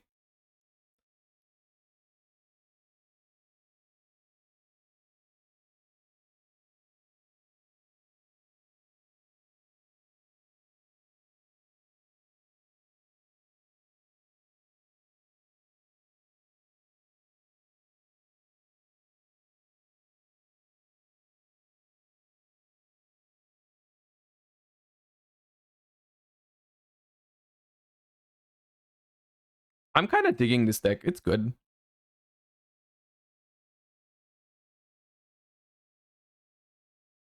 I believe Bonfire is already confirmed, isn't it? I think it's in the Maze of Whatever set. Maze of something. The January Maze Collector's Rare set, I think, has it. I think it's already confirmed.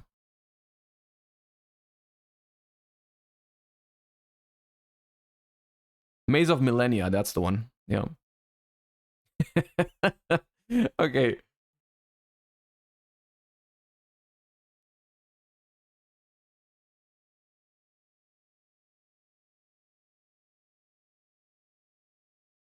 We've been effect veilered on the Primera. Okay. Terraforming.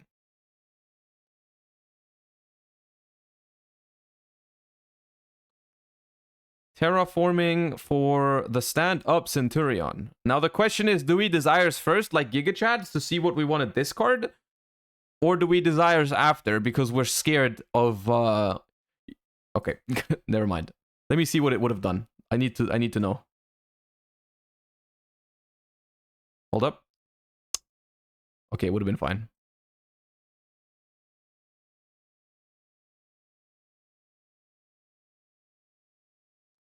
Alright, it's Pearly. We have a lot in the side deck for Pearly. Honestly, Cosmic is also kind of good. Actually, Crossout... Do I keep Crossout if I have the leap? Book of Moon is good. I have so much for Pearly randomly. Trap can go. Trap can go. I think we have too much in the side deck for Pearly. I think it's an angle of we have so many hand traps that we just try to prevent the Noir instead of trying to out the trap card. We still have 4 outs to Yeep. We still have 4 outs to Yeep right now. But I think the cross out plus Yeep technology is a little bit too much right now in this version of the deck.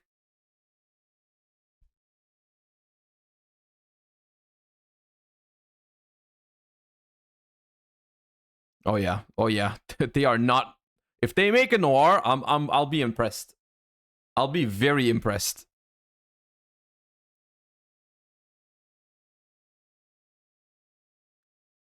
You're not making Noir. You're not making Noir. Not at all.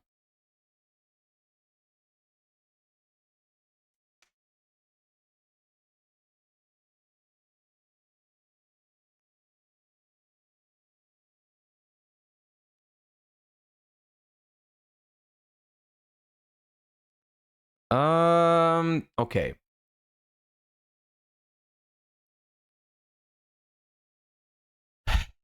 I'm tempted to just imperm this because it doesn't play into talents. On the other hand, I could just Lockbird them right here, right now, see what they do for the rest of the turn. Cutting them off of my friend for future turns is nice, though. Droll and Lockbird is surprisingly... Sometimes it's not great to draw Droll when you have so many other hand traps in your deck. Because it kind of... Like, I'm stopping them from activating my Droll and Lockbird right now. Which is like, eh. Happy Memories, fine. Discard Pearly, yeah.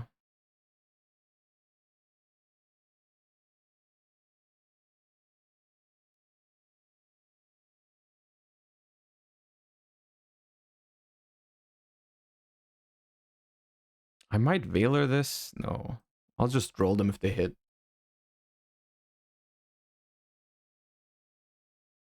They hit. This is where the droll doesn't even feel that good. Because if they have talents, this is actually so awful. Because they just take my starter and I need to top deck.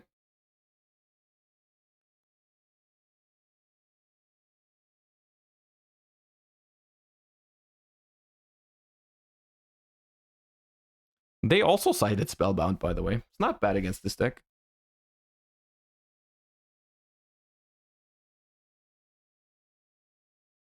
So they have a Happy Memory and 2 other cards. Let's see.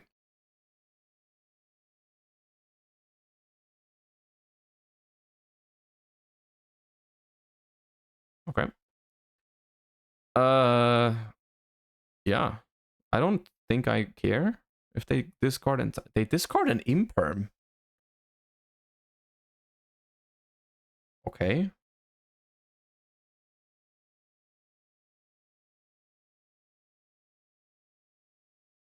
Another Lily because they want to rank up into a happiness, though?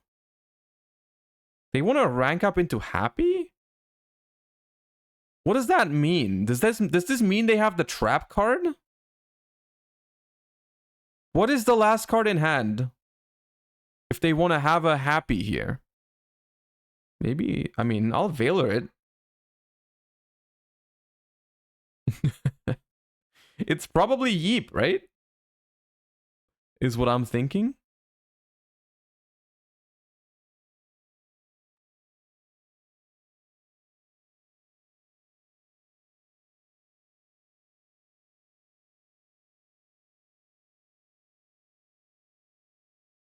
It's just Little Knight. Yep.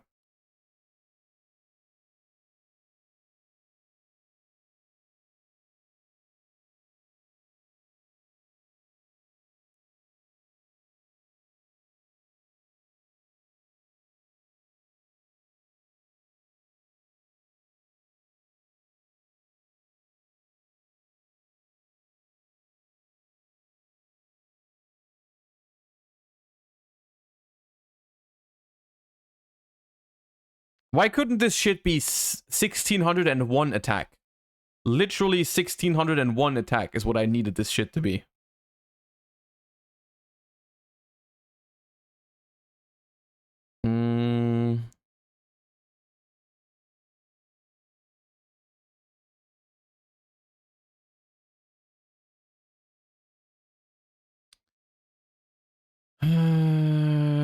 True dare, no.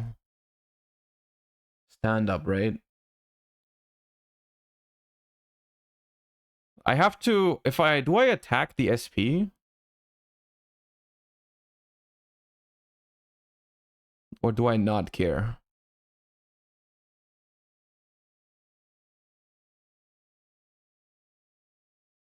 I think what I can do is I can double the,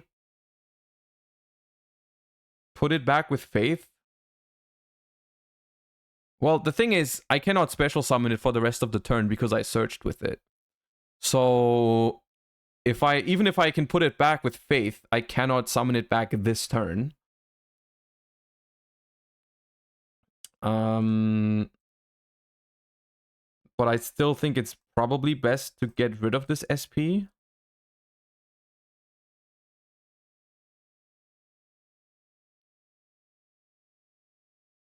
The play was normal, no effect. Oh, that's smart. Yeah, that I could have done that. Yeah, that was the play.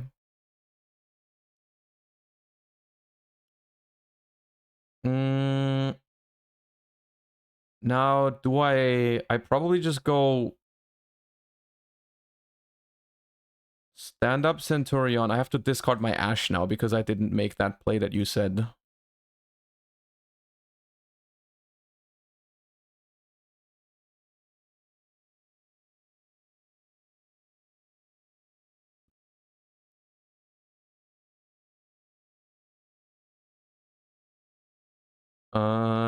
Do I want Emmet? I don't need Emmet though.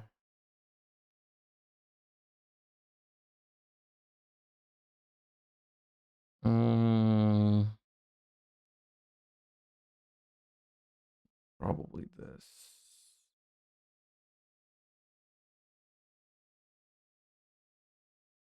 Actually, I could have dumped Faith and kept Ash.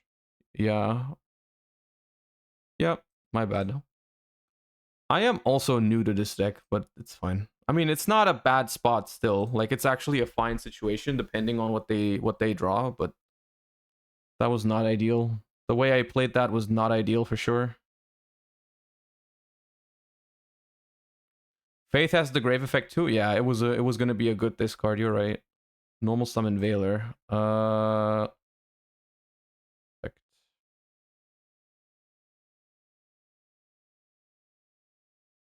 Move. Effect.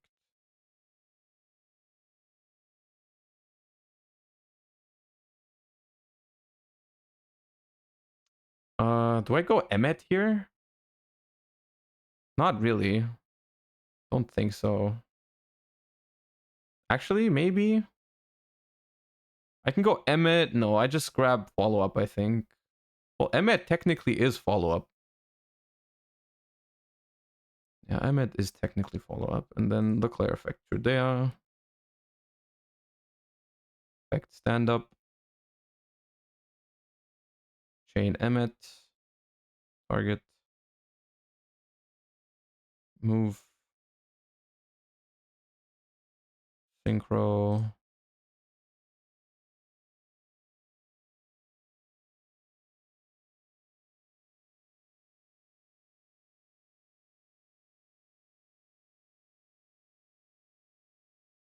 Giga Chat effect Veiler, by the way. It was the trap. I knew it. I knew it was the trap.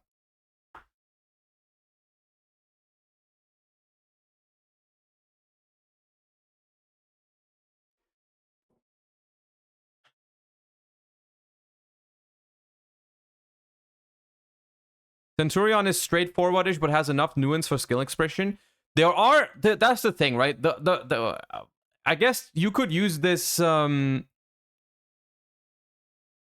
You could use this stream as like a sort of encouragement as well, because you clearly see how I make mistakes all the time when I play a deck for the first time. Like that is a very, very normal thing in Yu-Gi-Oh! Because of how many different things, like how many different restrictions and different type of effects Yu-Gi-Oh! Cards have. It's very, very normal to be hella freaking confused when you play a deck for the first time. And if that type of stuff discourages you, just know that it's the same for literally everyone. It's the same for literally everyone, even the what you would call pro players or whatever have the same kind of things going on the first day that they play a certain deck, right? It's just that you have to go through this process. You have to go through this process to eventually not make these mistakes anymore, right? And to know a certain deck or whatever, right? And this is why I think it's so valuable to do this stuff even on stream. Even if I went into the stream never having played this deck before, and I was aware that I was going to misplay probably, and I was going to make stuff that you can't do, or I was going to not see certain plays that would win you the game, or so on and so forth, right? But it's that is an important part of learning and building a new deck, right? And so that's why I was like happy to. That's why I'm even happy to showcase when I make plays that are not ideal, or when whatever, I think that's one of the more helpful ways of playing a deck. Because if I just played this deck perfectly, without like, you wouldn't really notice these things, right? You wouldn't pay that much attention to the nuances, right? The small stuff, right? Yeah. So I think that's quite important. All right, so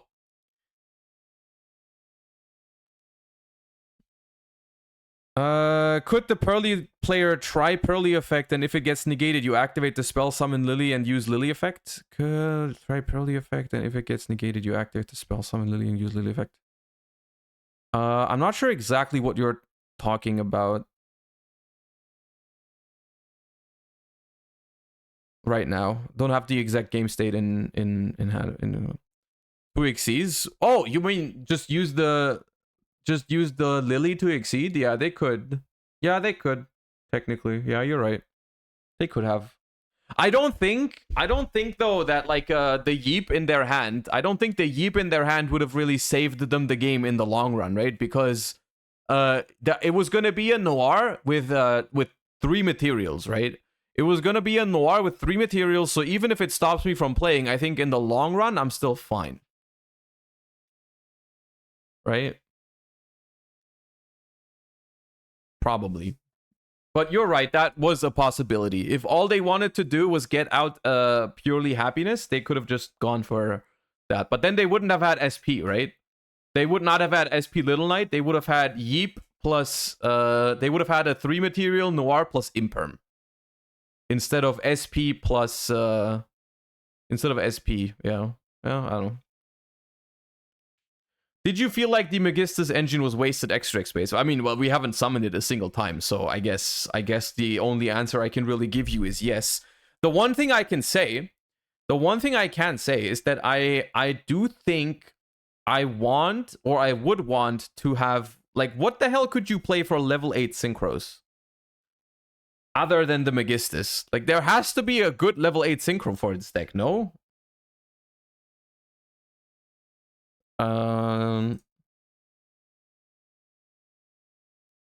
Can't really go for Dragite. Can't really make Axel Stardust. Don't have the level 2 tuners for it. Can't make Savage. Yeah, I don't know, man. You can play Draco Berserker of the Tenny, but that's not that great. You can play Omega for a hand trip. It's like possible.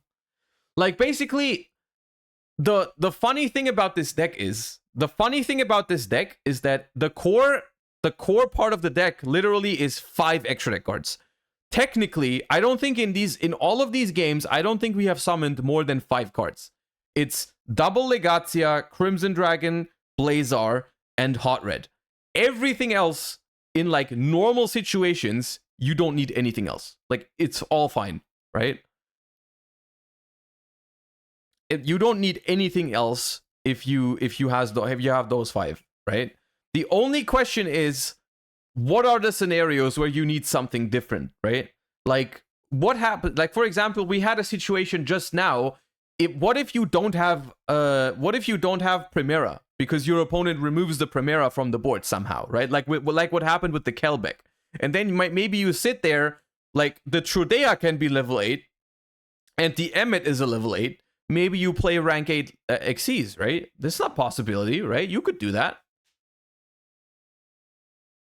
Theoretically, you could play rank 8s, right? You could play Dingirsu.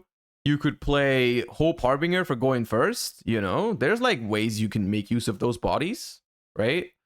Because they could also help you convert into a Zeus potentially. So there are options here. But yeah.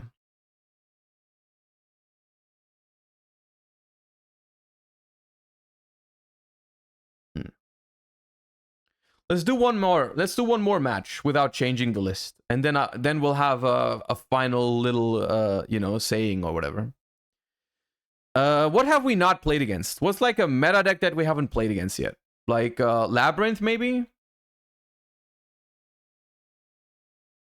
Labyrinth, yeah, let's go Labyrinth. Any Labyrinth Andes, any Labyrinth enjoyers, go ahead and join. The password is Josh. Super Duelant. Okay, let's go.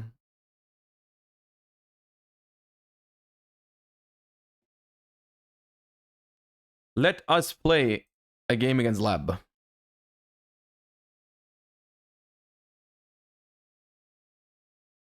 I feel like they're gonna tell me they're not playing Labyrinth. Oh. What is it?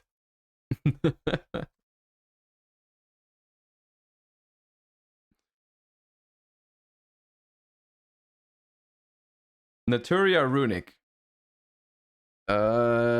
Yeah, I'd rather have Lab than. Sorry.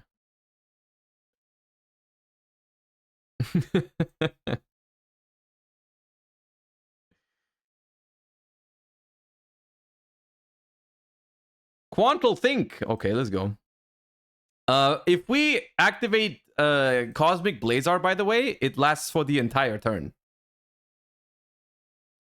It's gonna last for the entire turn in this match. By the way.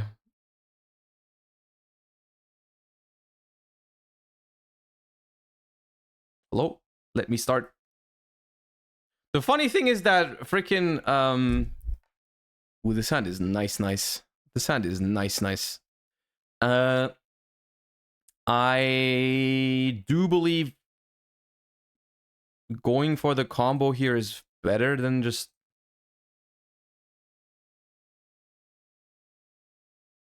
read. Bro said read.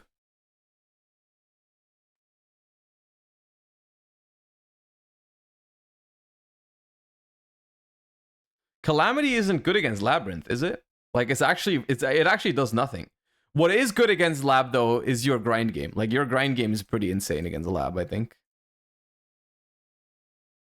Like you should be fine. Blazar is also insane. Move, defense, effect.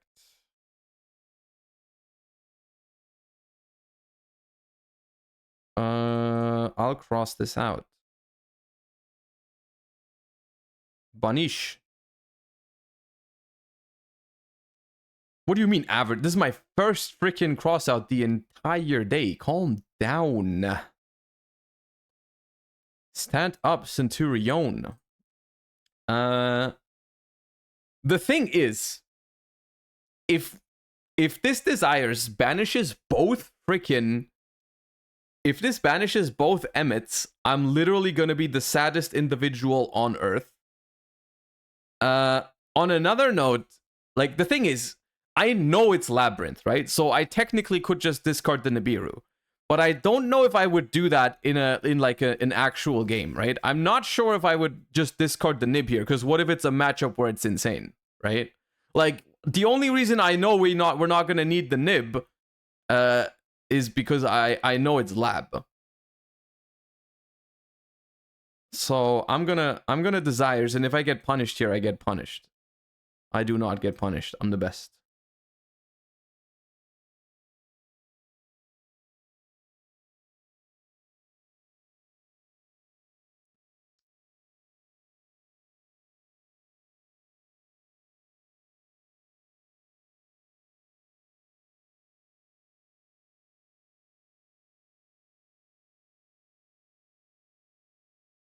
Oh, on summon of Emmet.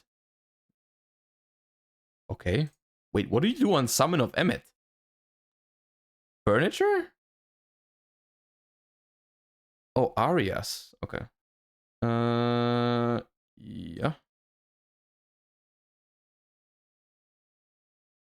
Monka Christ? Karma Cannon. Okay. That is bad for us. Well, Monka S. Pass.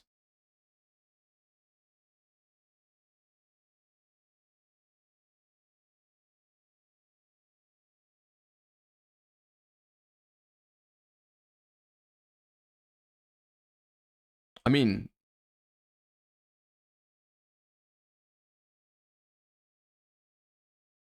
okay. It's actually he's being a criminal right now. He's actually being a criminal.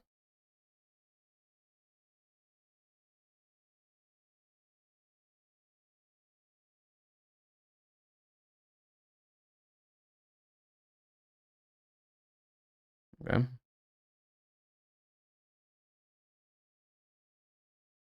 Okay. Run the record effective or activation of a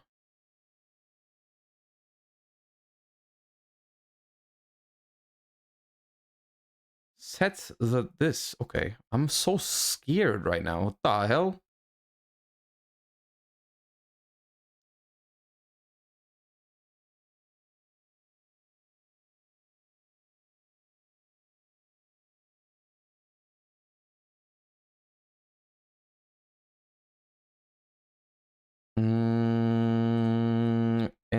End of main. Do I summon out through there? Probably. Don't see a reason not to. End main. Back.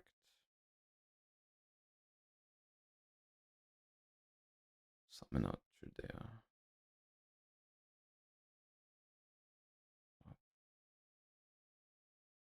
We might be, chat. We might be what you could consider the best.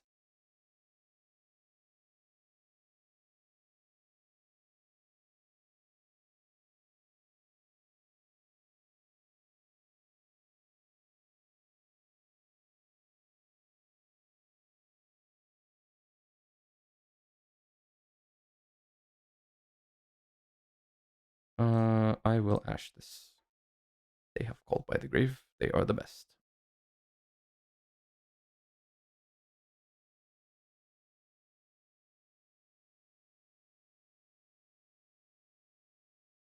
But forgot to summon out areas, by the way. What did field to pop?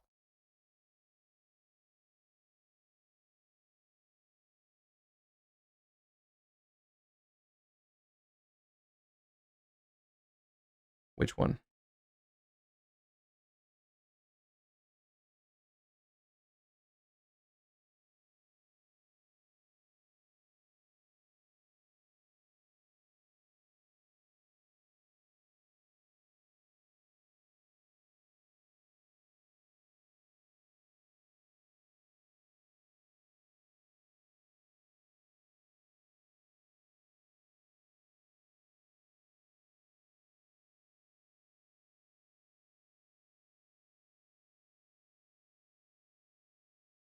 The thing is, this situation is only so bad because my hand is literally the worst it can be.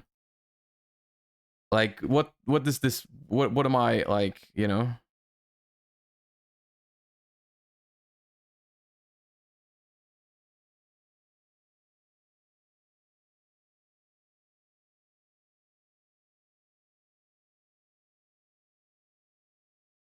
What else would the hand be? Your deck is all non-engine. Are you ignoring that my deck is also engine? You know, like it's my deck is not only non-engine. My deck has an engine in it. Like I could just have a starter card here and I would be completely fine. I feel like you're just typing stuff into the chat right now just to, you know, you're just talking to make noise right now. Yeah. Yes.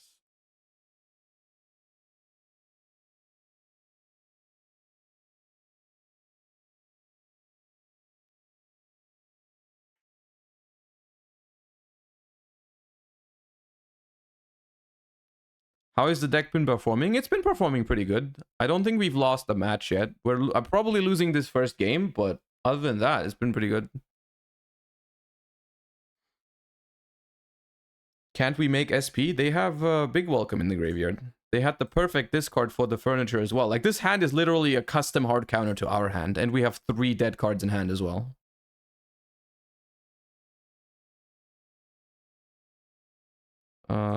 Sec.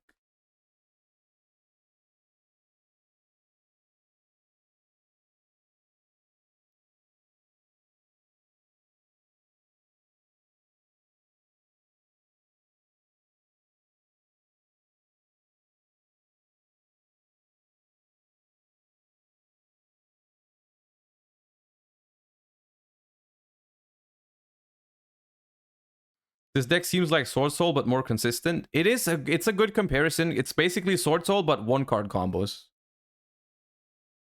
It's basically just Sword Soul, but strictly like 1-card combos. That is fine, I guess.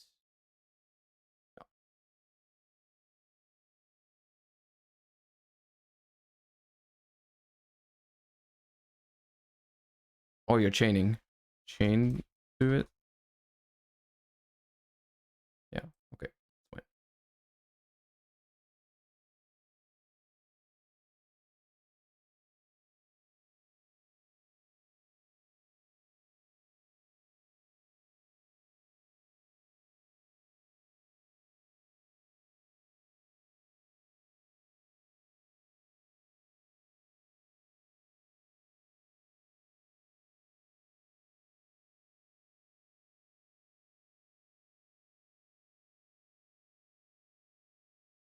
Is this deck good for real so far? I think it was good for real. Yeah, I think it was good.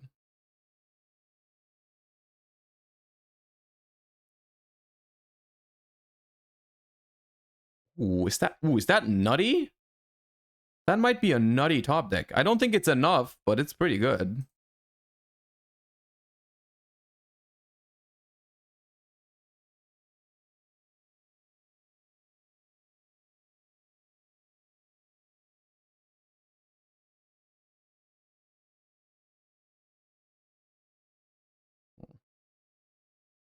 Any sus matchups so far? I think we're playing the hardest matchup right now. I think we're playing the hardest matchup right now because we like our main deck is so bad against lab, right? Our main deck has so many dead cards against lab. But even here we're still playing, right? We did go first though.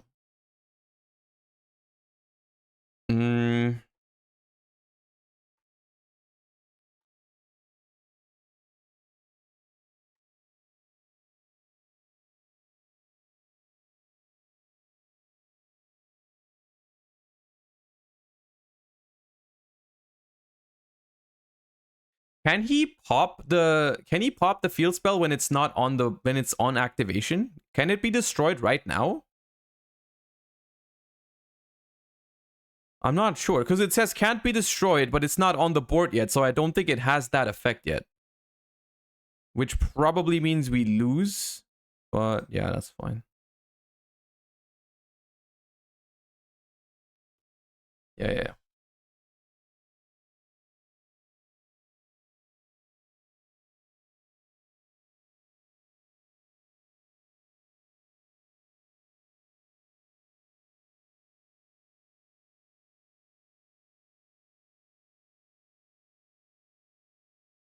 Yeah, we lose.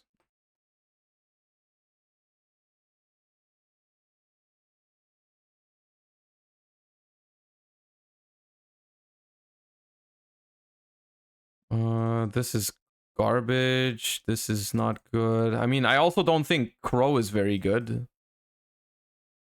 I guess we could do it like this. I guess we could do it like this. Valor is also not great, but we don't have that much for lab. Book. Like, I think Valor is okay. Like, Valoring the Ariana is fine. Valoring the big lady on their turn is fine, so they don't get the reset. Crow is better than Valor. Crow might be better than Valor. Crow might be better than Valor. Actually, Valor might be... No, Valor's not better than Imperm. There's no way. It's not ideal, but...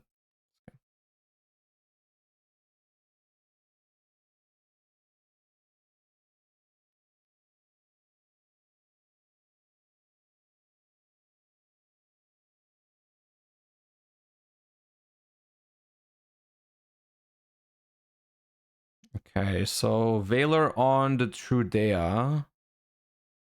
Do I need to draw or can I look at their hand? I think I need to... Like, I don't have combo, right?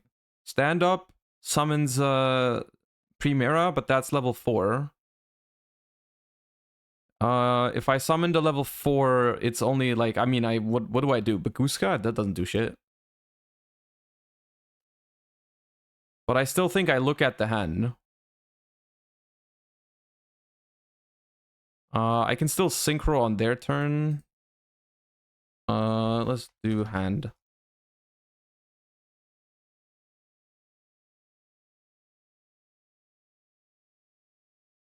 Chain Arias. Okay.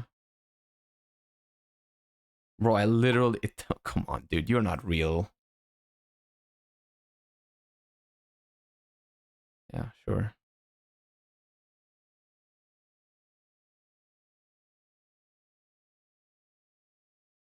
What is it? Yeah, what is it? It doesn't show? It doesn't show? Oh, okay.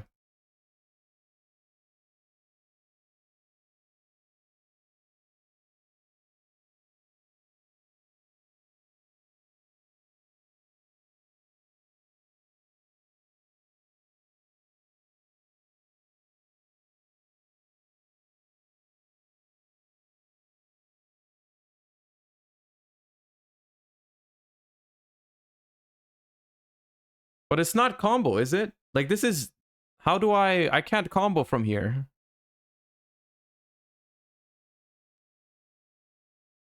Right?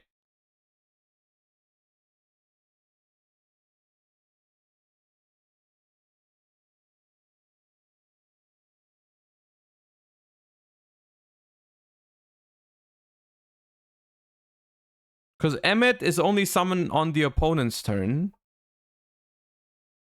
It's probably just Emmet to hand and then play on their turn, I guess. I'll summon this in defense. Just so that Ariana can't double it. End main. Yes.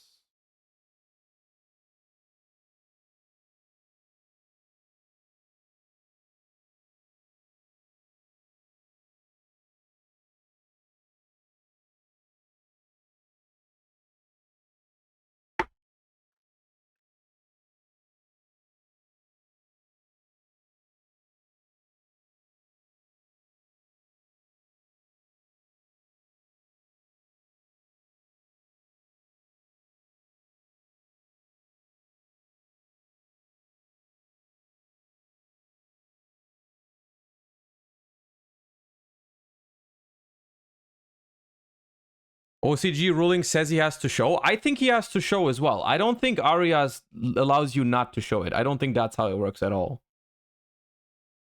I think that's like saying I don't need to show you that I added a warrior off of Rhoda. I don't think that's how it works, but it's whatever.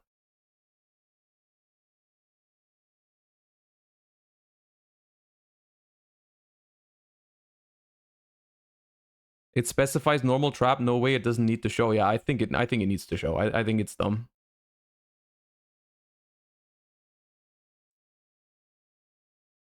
You do need to show trap, by the way. Like 99%.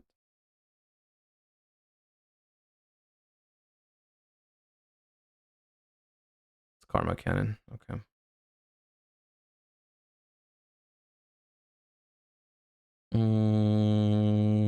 Yep.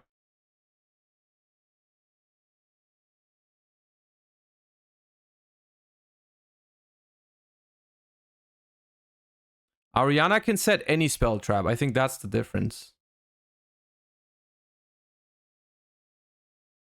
OCG ruling says it has to show. It only makes sense. Whenever a card specifies something like this, it's usually that you have to. Yeah. Okay.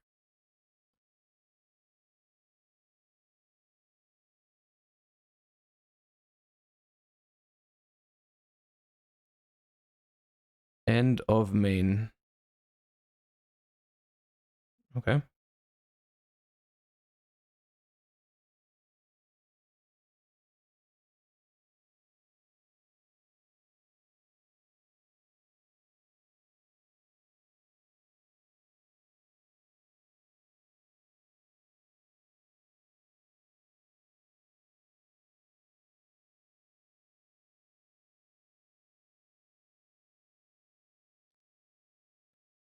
Target a Centurion you control. Place it face up in your spell and trap zone.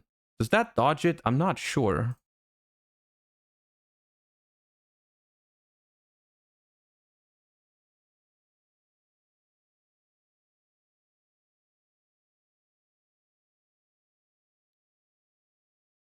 Does it still summon?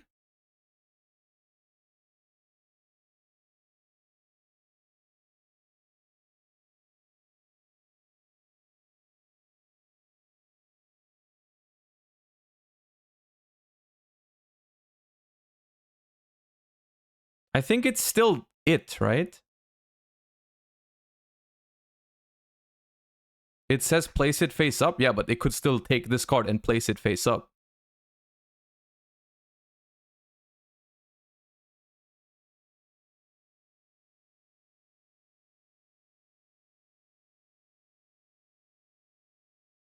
I think it still summons because it just says it.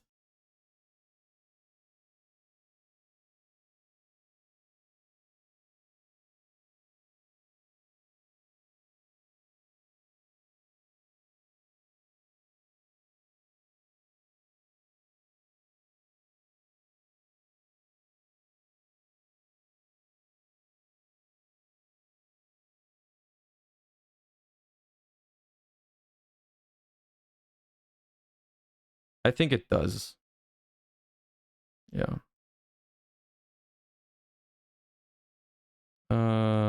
Like this. Yeah.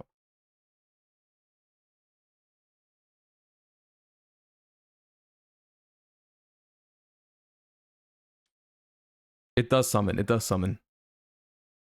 Yeah.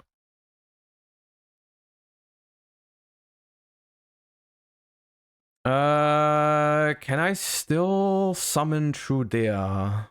Have I done this turn already? I don't think I have.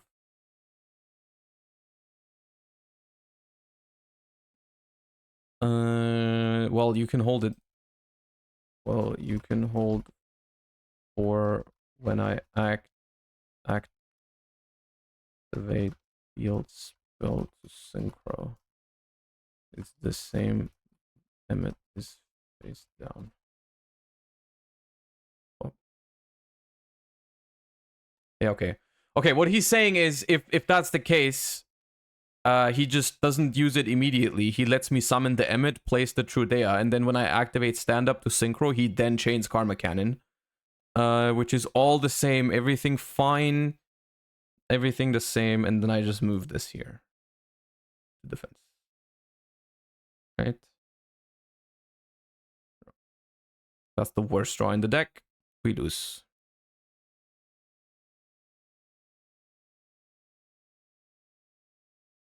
Yeah, we lose. I mean, come on, man. What was that game?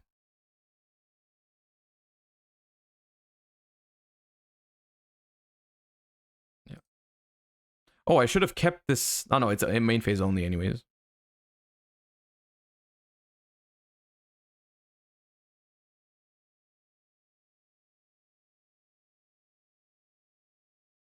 Stuff like this is why online play is very charming. Well, I mean, it helps playing in, I mean, in this situation it would help, yeah. IDP. Rematch seems in order. I mean, no, I don't. I'm fine with it. I'm fine with losing to this situation. It's not like a big deal to me. It's okay.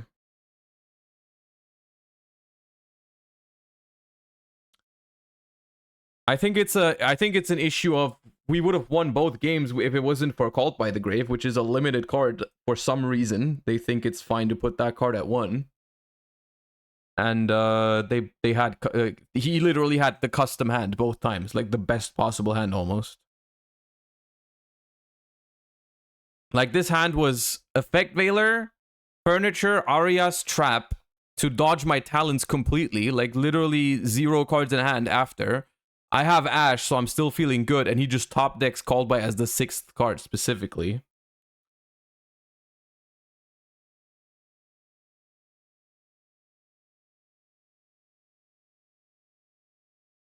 We might still be okay, actually.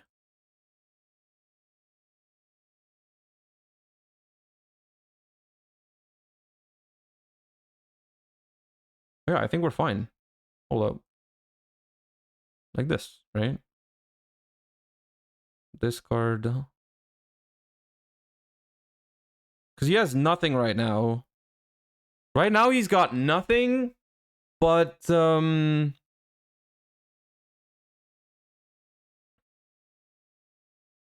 he's got nothing but furnitures that he can activate.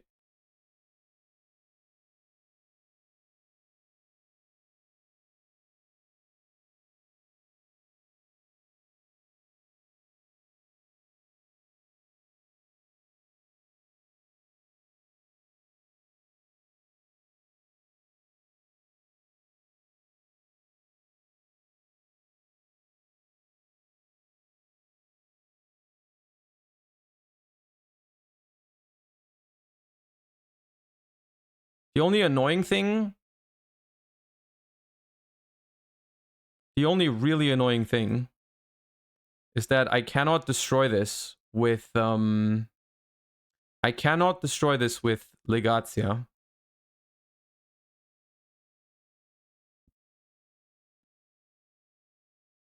Which is very annoying. Because he has a set card right now, but I can't do anything about that. I can't do anything about that.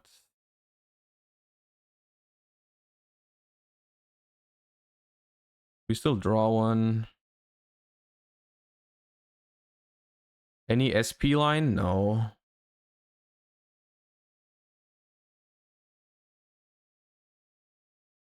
I mean, sure.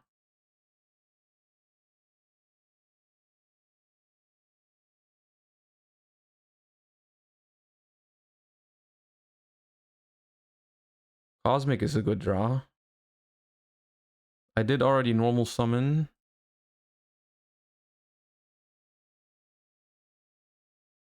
Probably use Cosmic.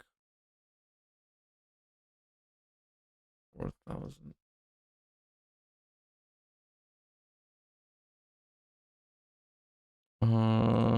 Keep the furnitures. This needs to go.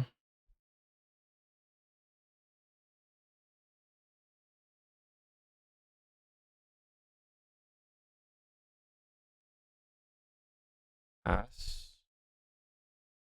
Oh. I could have kept Cosmic for this card, but I think the IDP actually fucks me up more because of the if I go Emmet, they can IDP my Emmet. M-Pace Legatia. This.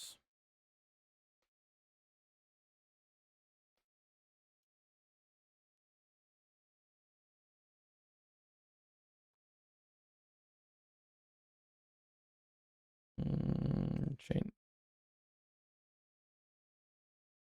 Target. Not, don't let them set. Oh, they use Arias. Okay, interesting. Sure.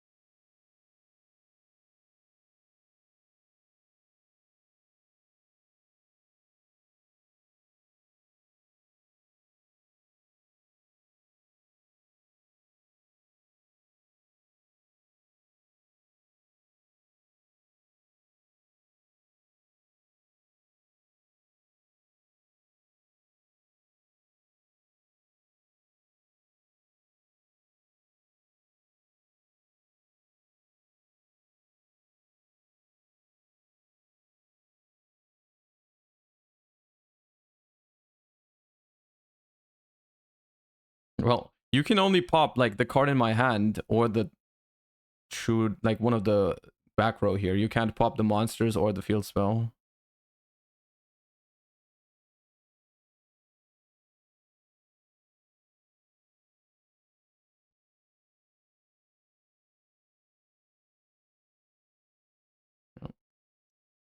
That I cannot prevent. Thank God I have double Primera.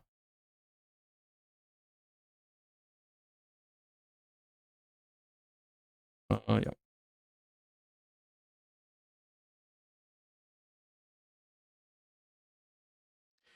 I do want to say it is crazy how close this game is, even with how broken his hand was. Like, the fact that we can grind this well with this freaking deck is actually, like, we lose for sure here. Like, he just banishes. I would have banished the field spell probably, but banishing this is also fine. Yeah, that's probably enough. But the fact that we're still in this after this long is actually, it is kind of crazy.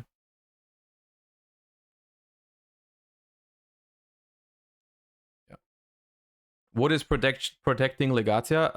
Primera. While this card is as a continuous trap, level 5 or higher Centurions you control can't be destroyed by card effects.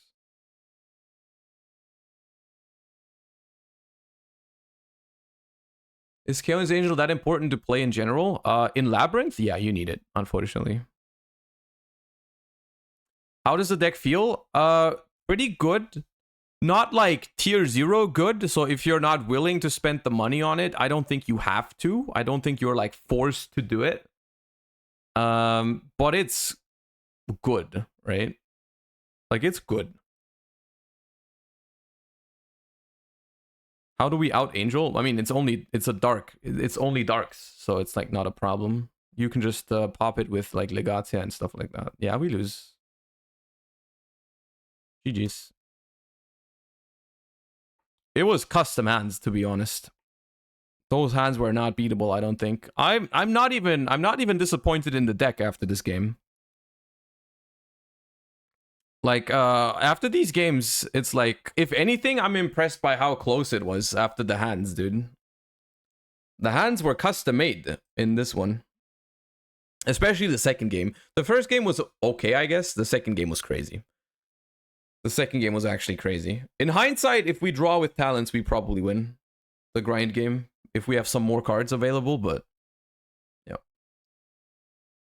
The 12 pool is just not good enough, to be honest. I don't think that's the issue at all. I don't think that's the issue at all. I don't think the deck struggles with consistency. And I don't think the deck struggles with the level 12 synchro pool.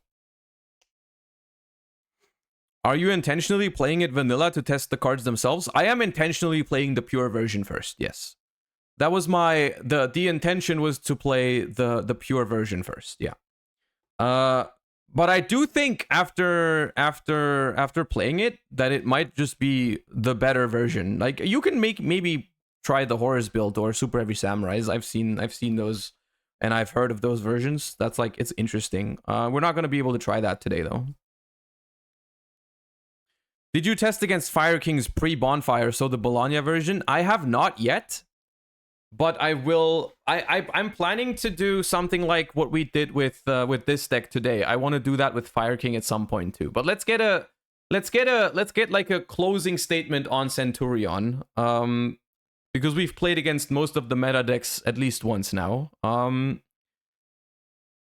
The version that you're looking at right now, is by no means perfect. That was not the goal of the stream. It's just an example list that honestly performed quite well. We were able to, what did we do? We defeated Unchained, we defeated Pearly, we defeated Rescue Ace, we defeated there was one more that I'm Tier Lament. We lost to Labyrinth just now. But that, like, that's okay, it happens. The list was okay. The deck is playing a little, the deck's playing better than I thought. You know, I kind of thought like, oh, maybe you would brick a decent amount of games, but we really didn't brick pretty much at all. When I saw the end board for the first time, I was like, you know, maybe it's not strong enough, but honestly, whenever we've made our end board, we have won the game. Like, there was never an issue of like, oh, the board needs to be strong or anything like that. The grind game of the deck is probably what I was most impressed by. Like, even if we were stopped with hand traps, or even if you know, the opponent went first, the grind game that this deck has was honestly impressive to me.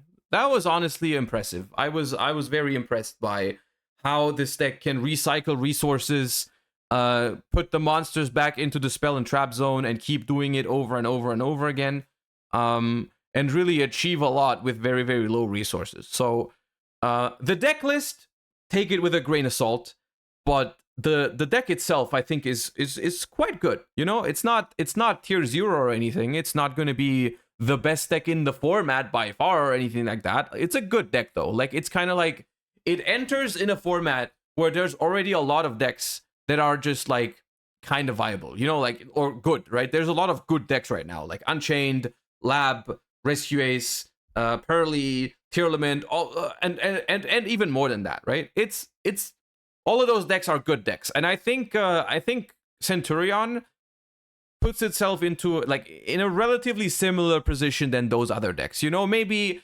on one day in a specific metagame, it's better than some of those decks. Maybe if people play outs to it and answers to Centurion, maybe it's worse than some of those decks, but it does go into it's in a similar realm of those other decks, right? I think it gets to play with the big boys, at least in the current format, is what I'm feeling like. You know, it's a deck that is at least know what it does, right? If you're not willing to spend the money on it, or you don't want to play it, I don't think you have to. It's not like a pay to win situation where if you pay for those cards, you're gonna have the best deck. That's not the case, right? That is not the case. It's not necessary to play this deck to be able to compete. But it is good. It's a good deck. You can pick it up. You can at least know what it does, at least test against it, at least know your interactions. I mean, we've seen a ton of interactions today on stream that when you see them for the first time, you know, that it's important to learn about them, so on and so forth. So I hope it was helpful to everyone watching. I hope if you enjoyed this kind of stream, we might do it more often in the future whenever new decks come out, new archetypes get released.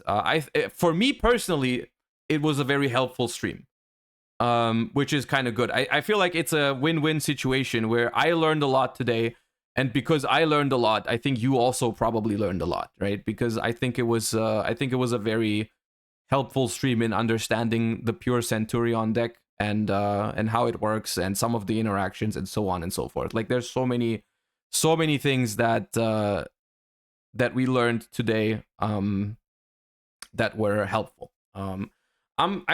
So yeah, keep an eye out for this deck for YCS Bologna. I think it is something to be expected. Maybe like 1 or 2 or 3 in Swiss or whatever. Like, I think some people are gonna mess around with it and like it. I think I had fun today, you know, mostly because I was the one summoning the Calamity. But I will say, I think the Calamity, I mean, I did win a couple games. It's like, but it's still like, you know, the Calamity, yeah, I was the one summoning the Calamity. Maybe that's why I had fun. Probably. I'll say it. I'll admit it. Summoning Calamity is fun. Getting Calamity summoned against you is not very fun. When do these cards come out? In 2 days, this Thursday. They come out on Thursday. All right, if you watch this on YouTube, because I do think we're going to make like a highlight reel of this and put it up on YouTube. I hope you enjoyed as well. Make sure to subscribe to the channel, all that good stuff. Leave a comment down below on what you think of this type of video, and I might try to make more of this in the future. And thank you for watching. All right.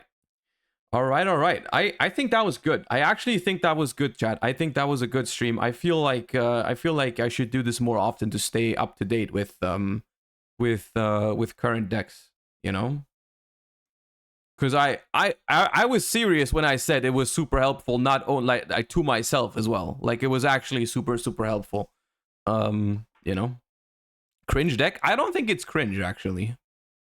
Funnily enough. I don't actually think it was that cringe. I think most of the games that we played were not cringe today. I'll give it to you. Calamity is cringe. 100%. Calamity is a cringe card.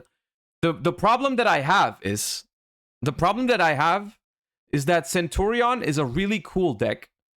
But if it doesn't summon something like Calamities, it honestly is just too weak. Right? Like, Centurion is a super fun deck. And I wish it didn't have. I wish it was playable without Calamity, right? But if it doesn't have Calamity, what the hell does it do? If you don't have Calamity, what does this deck do? You summon a Synchro that is Upstart Goblin. Literally, like your deck does nothing, right?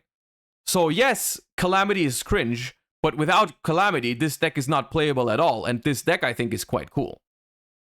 Right, that's the kind of issue that I have with because it'd be easy, like, you know, if there was a different level 12 synchro that was like good enough, but not as cringe as Calamity, I'd be okay, right? Cosmic Blazar is decent, but it's one negate. Like one negate, that's not good enough, man. I don't think it's good enough.